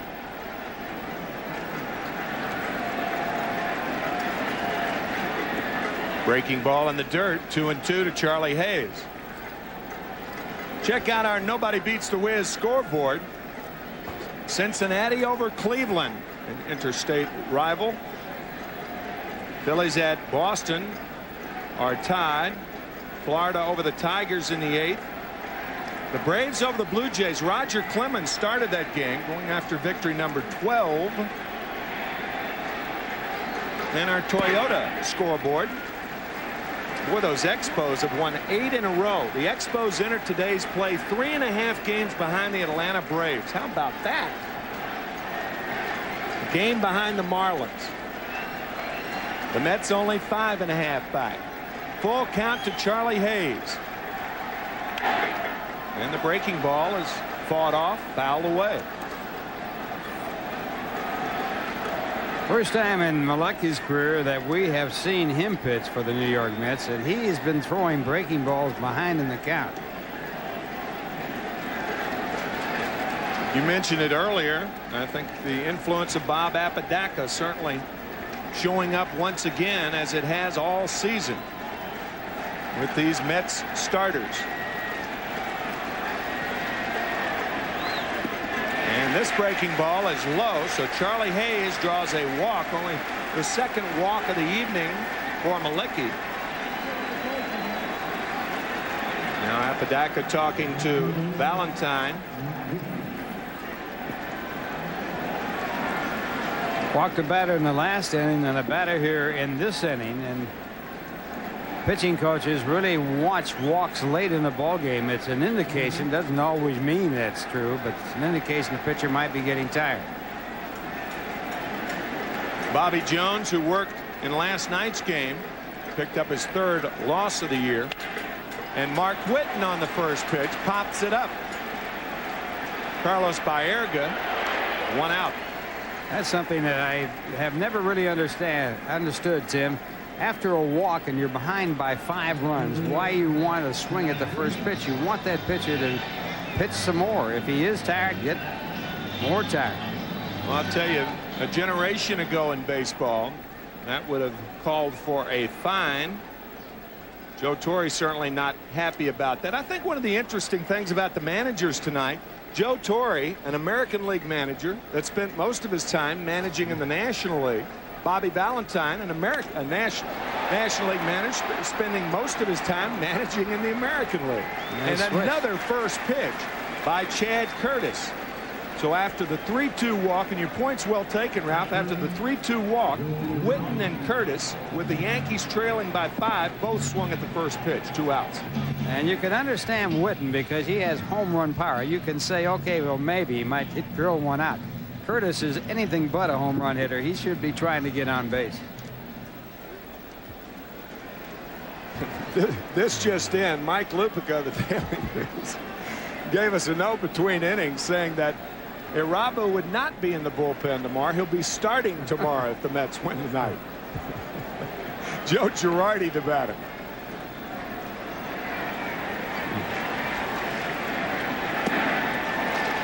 Nothing in 1. Of course, it's well chronicled. I mean, George Steinbrenner taking these games very, very seriously because he took the Mayor's Trophy game seriously. So certainly an interleague game that counts on the record.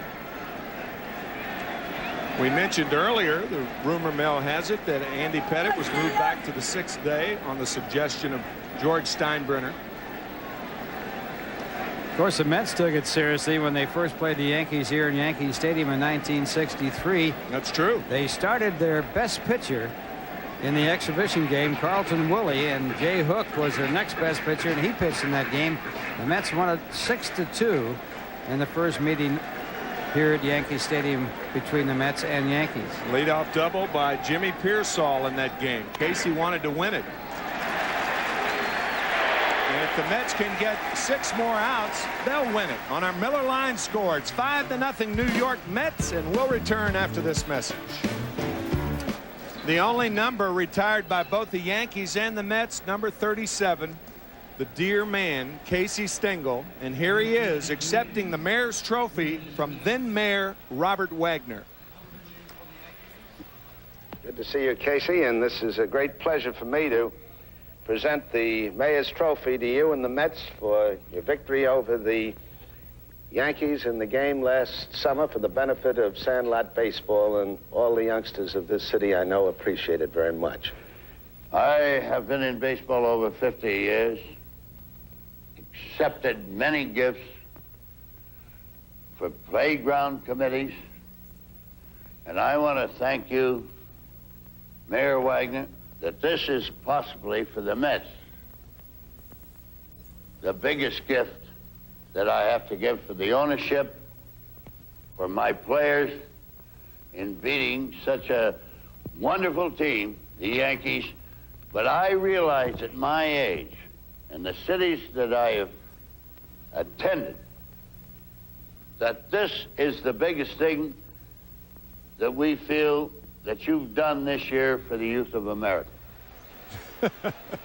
Vin Scully had the best line about Casey. He said he will never die, and with clips like that you wouldn't think so. Graham Lloyd is the new pitcher, and Butch Husky fouls one off, 0-1. Fantastic person, and of course the first manager of the New York Mets, starting with the startup of the Mets in 1962.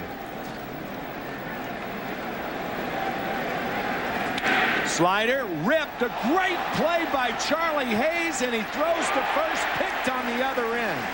What a play by Charlie Hayes. 1 out here in the 8th. Man. Well, Husky has had 2 hits in this game. They've both been hit hard. This was hit harder. And look at this play by Charlie Hayes playing third base. He was put into the lineup because he hit extremely well against Dave Malecki, but he's fielded even better. Husky robbed of a base hit. Wow. Good pick at first. Hayes actually catching that ball about 2.5 feet behind him. Just a terrific play by Charlie Hayes, and the numbers on Graham Lloyd. 0-1 with a save, and he has worked a total of 15 in the 3rd innings with an earned run average of 2.93. 1-0 to Carl Everett. Carl 0 for 3 on the night. You know, when you think about it, that was one of the better, more clear acceptance speeches by Casey Stengel. 1-1 to Everett. You understood it, huh? Oh, yeah. I mean, listening to some, you know, the when he testified in front of the Kefauver committee back in 1954, and Mickey Mantle got up there and said, I feel the same way as Casey. Nobody understood Casey. Part of that said, well, the Japanese will never make good Major League ball players because they had short fingers. That was part of that speech. In that case, he's been wrong. 1 ball, 2 strikes to Carl Everett. This one hit deep to center field. Back is Curtis near the track. And that's the hardest hit ball of the evening. But Everett with nothing to show for it. 2 away. That's Death Valley out there. It used to be even deeper in center field. 463 feet, I believe, if I remember correctly. Having played here, you remember those distances. And that has been shortened up that much. The old bleacher area started with the back wall there, so it has been shortened up considerably since the old days of Yankee Stadium before it was remodeled.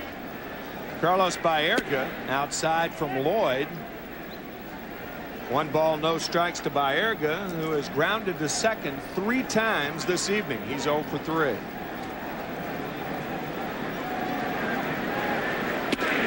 Two and nothing to Baerga.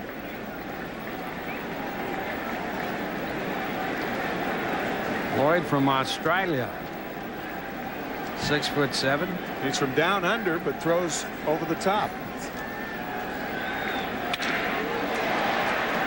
Fly ball again to center field. And Graham Lloyd has a strong inning.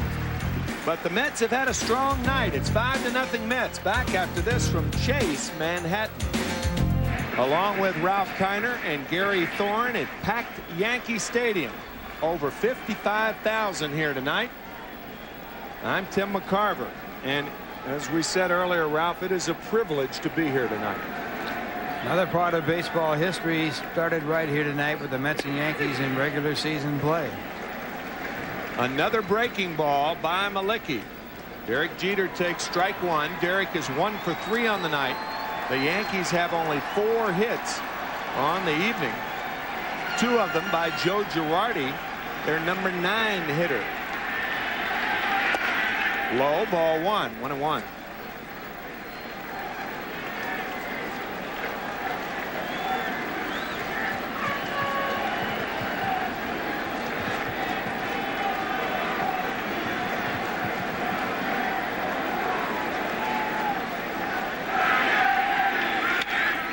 Foul back, a ball and 2 strikes to Jeter, with the exception of that long fly ball foul that Cecil Fielder hit on that hanging breaking ball.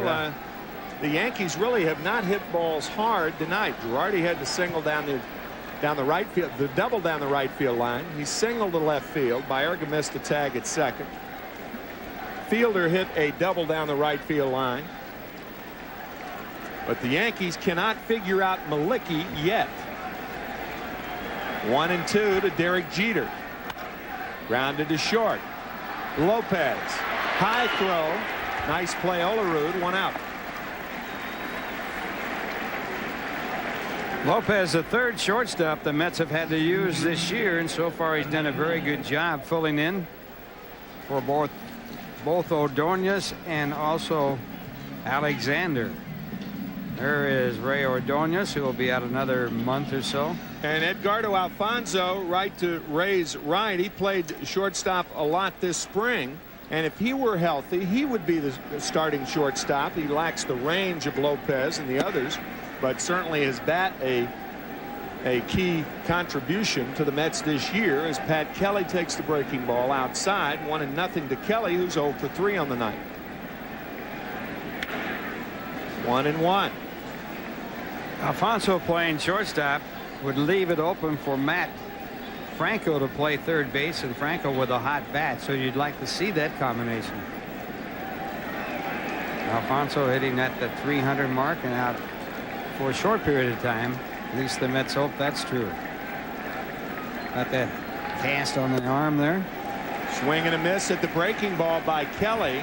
Malicki has gotten Pat 2 times tonight. Ordonez should be back after the All-Star break. How soon after the All-Star break remains to be seen. Low, ball 2. 2-2 to Pat Kelly.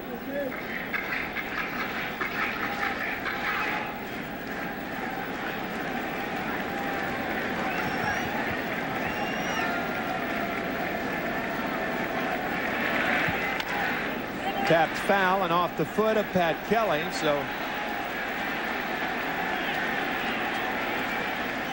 the Mets have seen their share of injuries with the middle infielders, and Joe Torre and his crew hoping that that bug doesn't bite the Yankees.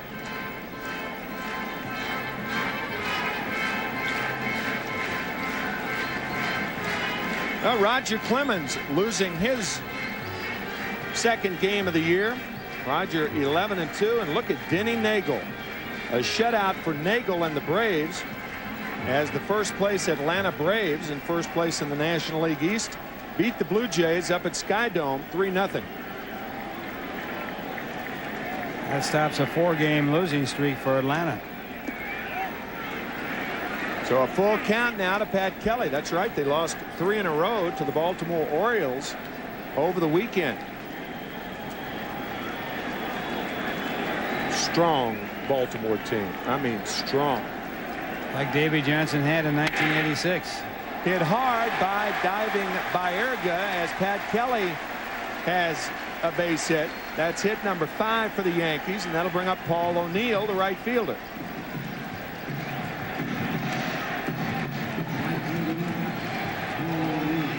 Now Malecki working into the heart of the batting order, so he has McMichael up. Greg McMichael, as the Yankee power comes up here with Paul O'Neill as the first batter after the base hit.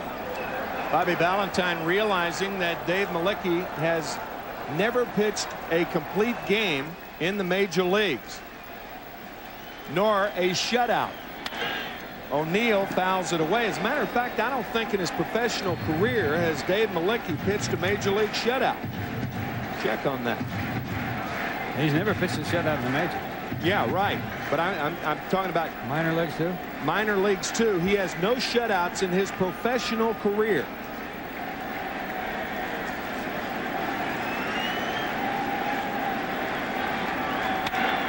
Nothing at 2 now to Paul O'Neill.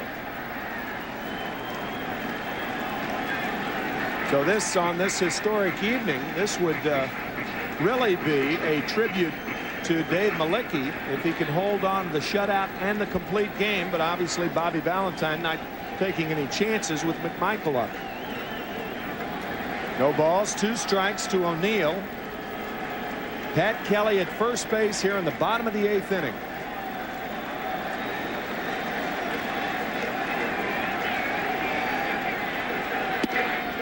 Slider stays up. 1-2 now to Paul O'Neill. Another indication of a pitcher getting tired is when breaking balls stay up. It's when they open that body, the legs are tired. A lot of people think it's the arm that's tired, but usually it's a pitcher's legs.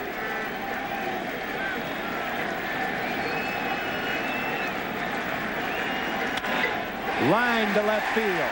The breaking ball, and Paul O'Neill right on it. So the Yankees with 2 on, the first time in this game that they have had 2 on in 1 inning. And that'll bring up Cecil Fielder, who can make this a 2-run game with 1 swing of the bat. O'Neill, an outstanding hitter, and especially against right-hand pitching. Really did hit a good breaking ball. The ball was down, and it was breaking sharply. And he went right with it and lined it into left field. So this is just a good piece of good hitting.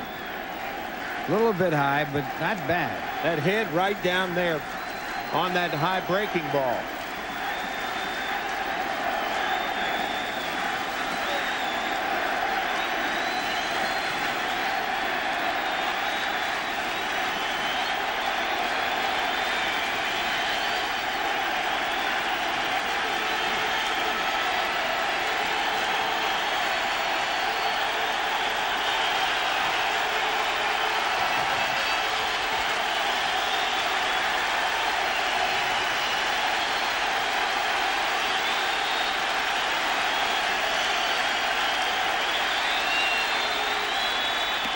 1 ball to Fielder.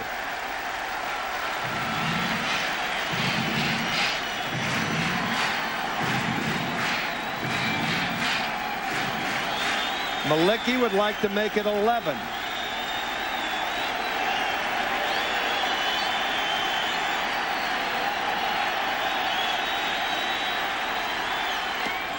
Inside, ball 2, 2-0. Right now he's in the danger zone with Cecil Fielder, a tremendously strong hitter, and Fielder with a count of 2 balls and no strikes.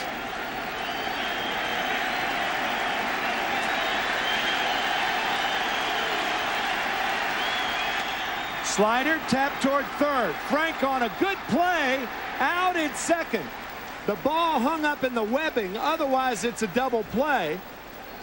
And Matt almost waited too long to go to second base. Had a tough time getting that ball out. It looked like he had a good shot at the double play with Cecil Fielder running. Good curveball there. And he makes the pickup and he tries to make the tag on the runner and almost loses the ball. Let's take a look at this again. He bobbled the ball and now he has it bobbled it again. And then got it over to second to get the force play. So this is a double bobble. Sounds like bubble gum, double bobble. You're right, though. I mean, that ball kept trickling around in his fingers. And he finally got the out. And there are 2 outs, but Tino Martinez, the batter.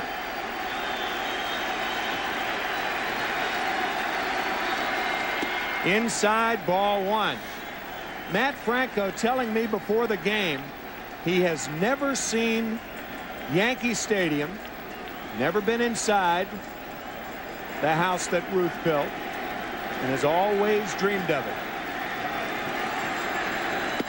High, ball 2. You hate in a situation like that from a human standpoint for anybody to make an error in their first game at Yankee Stadium. This place is awesome when you come in here for the first time. It's intimidating.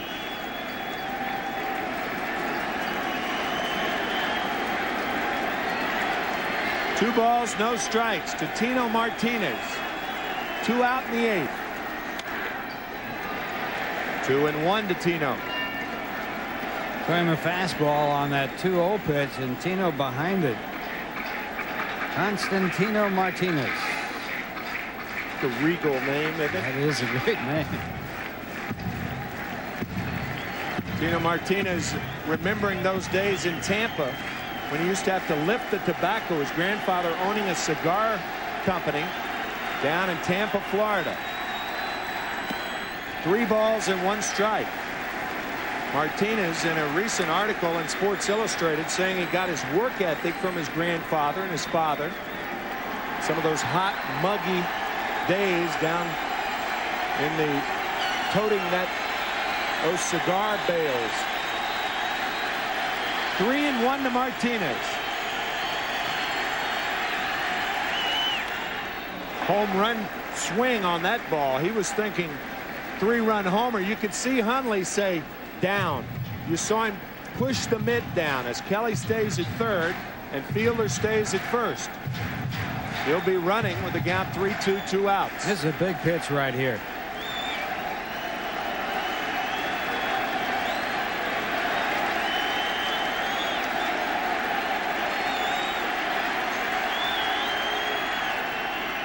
Nobody covering anyway. Now that isn't you got to concentrate on the hitter here. You got a 5-run lead. You can't be worried about anybody on the bases. You just got to really have your full concentration on what you're going to do in this spot. Time is called by home plate umpire Tim Tashida.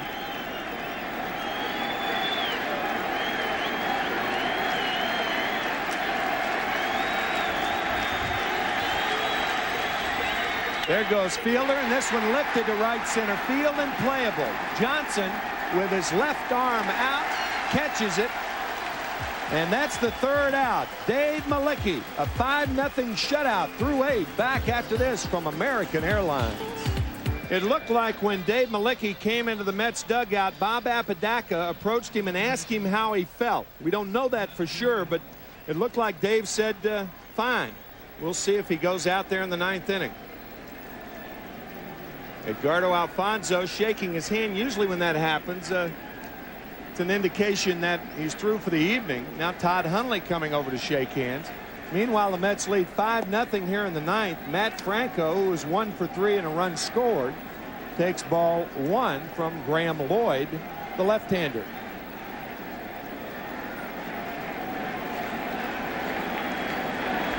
Not a save situation. Unlikely to see Franco. And Franco, no relation, has his second hit of the ball game. Matt Franco leads it off here in the Mets ninth with a hit to center. What a job he's been doing. He's 2 for 4 in this game, batting against left-hand pitching. And he leads the major leagues in pinch hitting. So he's come off the bench. He's been forced into the lineup and continuing his strong hitting. 11 for 23 as a pinch hitter. That's after going 0 for his first 7. Here's Luis Lopez, the shortstop. I think you've got to be bunting here, huh?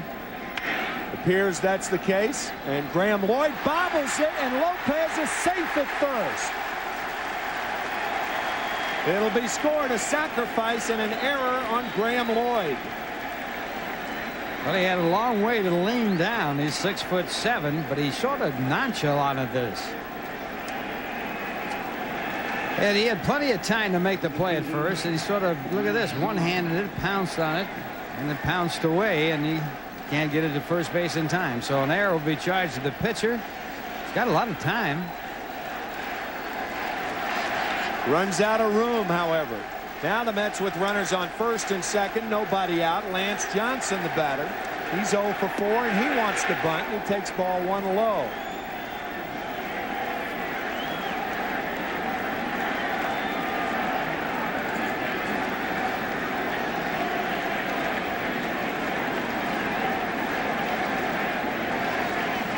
If he bunts, he'll try to bunt it to third. Draws the bat back. Ball 2, 2-0. We mentioned at the beginning of the telecast that the last game played between 2 New York teams was at the Polo Grounds. The Giants beat the Dodgers 3-2. Don Drysdale, the losing pitcher. That was on September 8th, 1957.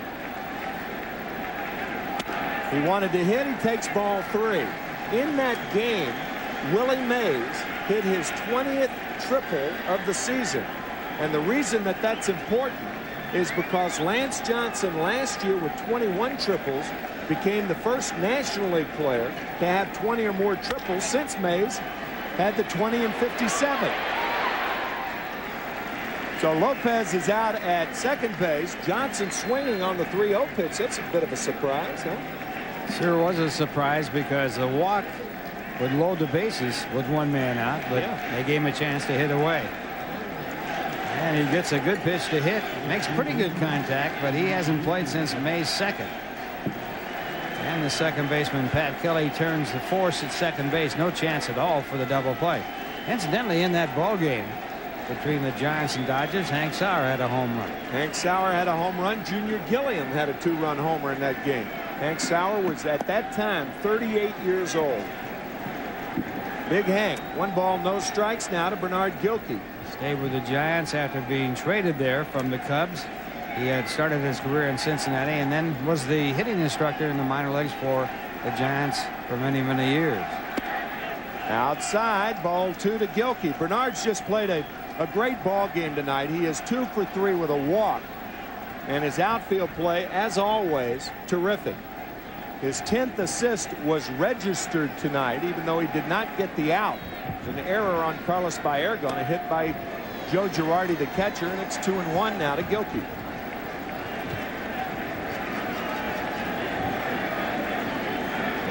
Jim Messier now warming for the Yankees, the right-handed screwballer.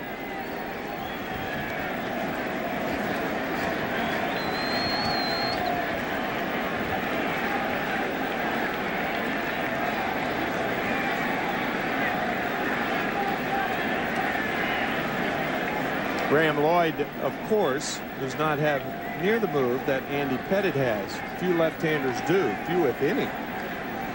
Pettitte with a pickoff tonight. 2-2 now to Bernard Gilkey. 5-0 Mets here in the ninth.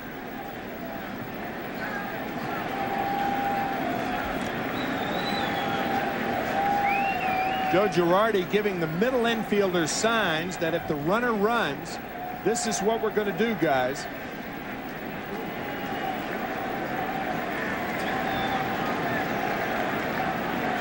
Not running, and the slider is high. So 3 balls and 2 strikes now to Gilkey. And one would assume that Johnson will be off with this pitch with 1 out, 3-2. Got to bet on that. Franco at third, Johnson at first. There he goes, and this one lifted right side and out of play, so we'll do it again.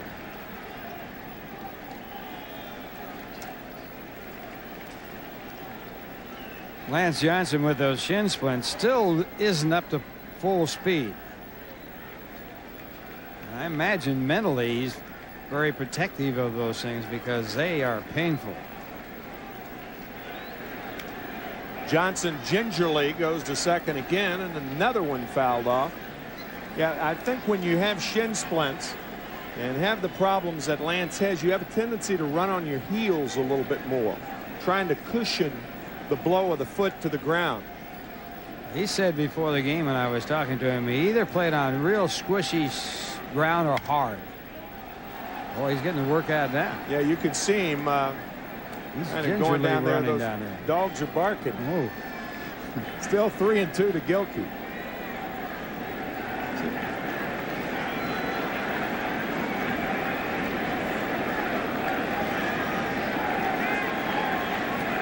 Looks like it hurts.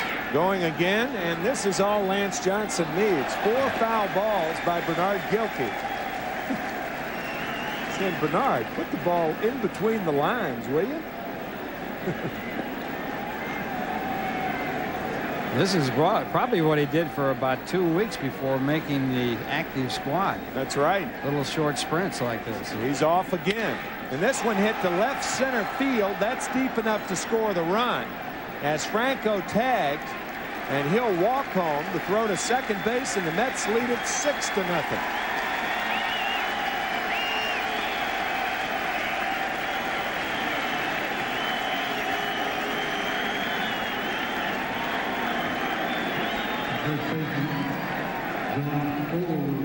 Well, he said at the beginning of the telecast that regardless of who won tonight, there would be cheering. It's an interesting breakdown. I would say most of the Yankee fans have left, and these are Mets fans here, but they couldn't all be Mets fans. Got to have the majority be Yankee fans. But there are a lot of Mets fans here. As you could tell after Gilkey hit the sac fly. 6-0. New York Mets on top. 1 ball and no strikes to John Olerud, and the hit that broke the Yankees backs. The bases loaded single in the 7th inning. This one lifted to right field, and Paul O'Neill with an easy chance. 6-0. Mets on top, and we'll be back after this from Miller Lite. It was a short journey for the Mets tonight as they just traveled from Shea Stadium to Yankee Stadium. 0-1 to Charlie Hayes. And that ride back, you can bet that the Mets will enjoy that ride if things remain the same. Police escort coming in tonight. Now they had that police escort, and they got here in a hurry. Ground ball by Franco. Charlie Hayes will try for 2. Gilkey with that good arm. Out at second base. Out at second base. 1 out here in the 9th. And what a bad base running play that is. 6 runs down, and you know Gilkey can throw. He had an assist earlier in this ball game on a perfect throw from left field, and now gets his 11th assist as he guns down Charlie Hayes and Joe Torre. Not happy about that. Perfect play, right? Bernard Gilkey, and the tag made by Baerga, who earlier missed a tag and was charged an error on a throw from Gilkey. So bad baseball by the Yankees. Absolutely. You got to play 1 base at a time, especially in the 9th inning. You're trailing by 6 runs. Mark Whitten takes a fastball high. And he hits one to left field for a base hit. So 2 straight hits, but 1 out. Boy, that's just terrible base running by Charlie Hicks. Terrible. You just don't have your head in the ball game when you make plays like that, because you're down 6-0 in the 9th inning. Remember, in 278 professional games, Dave Malicki does not have a complete game shutout. No shutouts in his pro career. 278 games. This is 279. 8 years in professional ball, and he could have it if he could shut the Yankees down here in the 9th inning.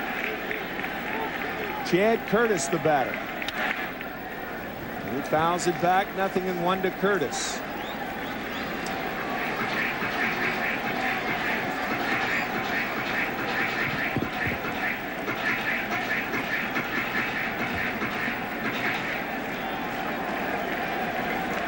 He has given up 4 hits in his last 2 innings of work.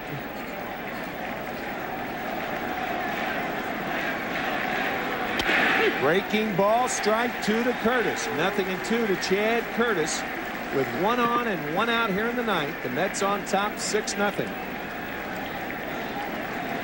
On deck batter Joe Girardi.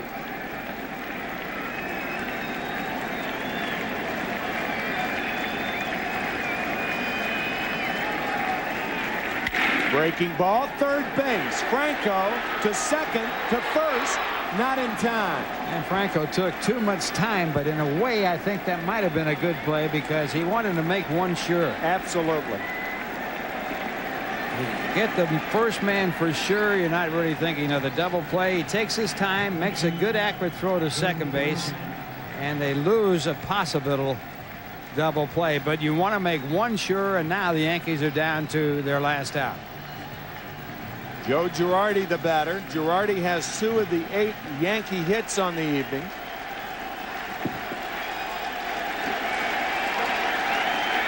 And the crowd's on their feet. Ground ball, base hit, center field. Girardi with his 3rd hit of the night, and that will quiet the Mets fans that are left temporarily. And be with us again on Thursday at 7:30 when the Mets return home and host the Pittsburgh Pirates.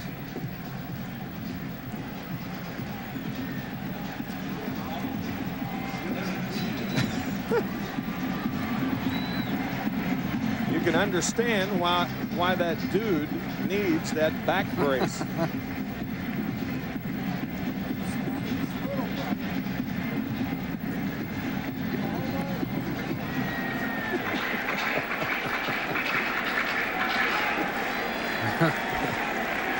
Two on, 2 out here in the 9th.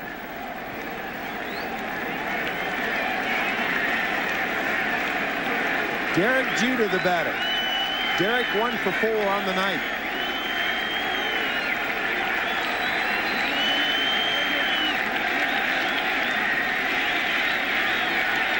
Breaking ball and a beauty. 0-1 to Jeter.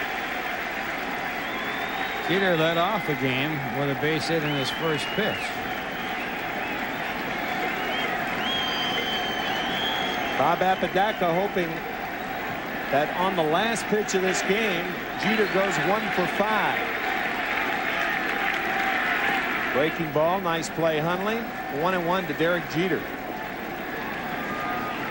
I think that's why Bobby's leaving him in right now, to give him a chance for the shutout, and then he'll bring McMichael in with a 6-run lead. I think that it could be a big confidence builder for him if he can get that complete game and if he can get that shutout. Yep. I mean, there's something like that does to your ego. Fouls it back. A ball and 2 strikes now to Jeter. Met fans on their feet once again. Oh, there are a lot of Met fans here.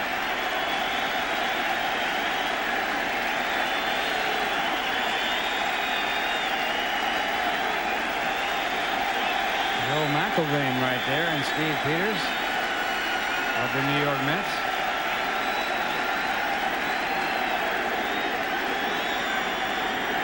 Well, we're not going to show that, but some unruly fan is on the field right now. We're hoping that this game could be played without interruptions like that. For the most part, the crowd has just been super. Excitement generated. We were both out around 3:30, 4 o'clock today. Genuine enthusiasm. It has been a great day for Mets fans and a great day all the way around.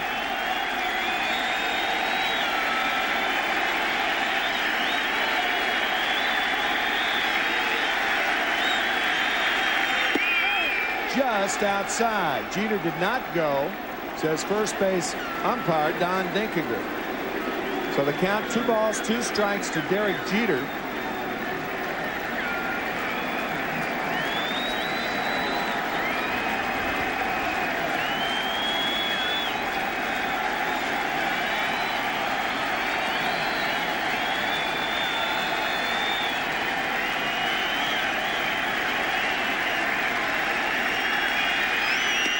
Strike 3 called, and Malicki, in his 279th game, gets his first complete game shutout. And Ralph, you're exactly right. What a boost to his self-esteem. And he did it with the pitch that got him through this ball game in great style, the curveball. The curveball, one of the best in baseball, and he was able to really use it tonight in that shutout, 6-0.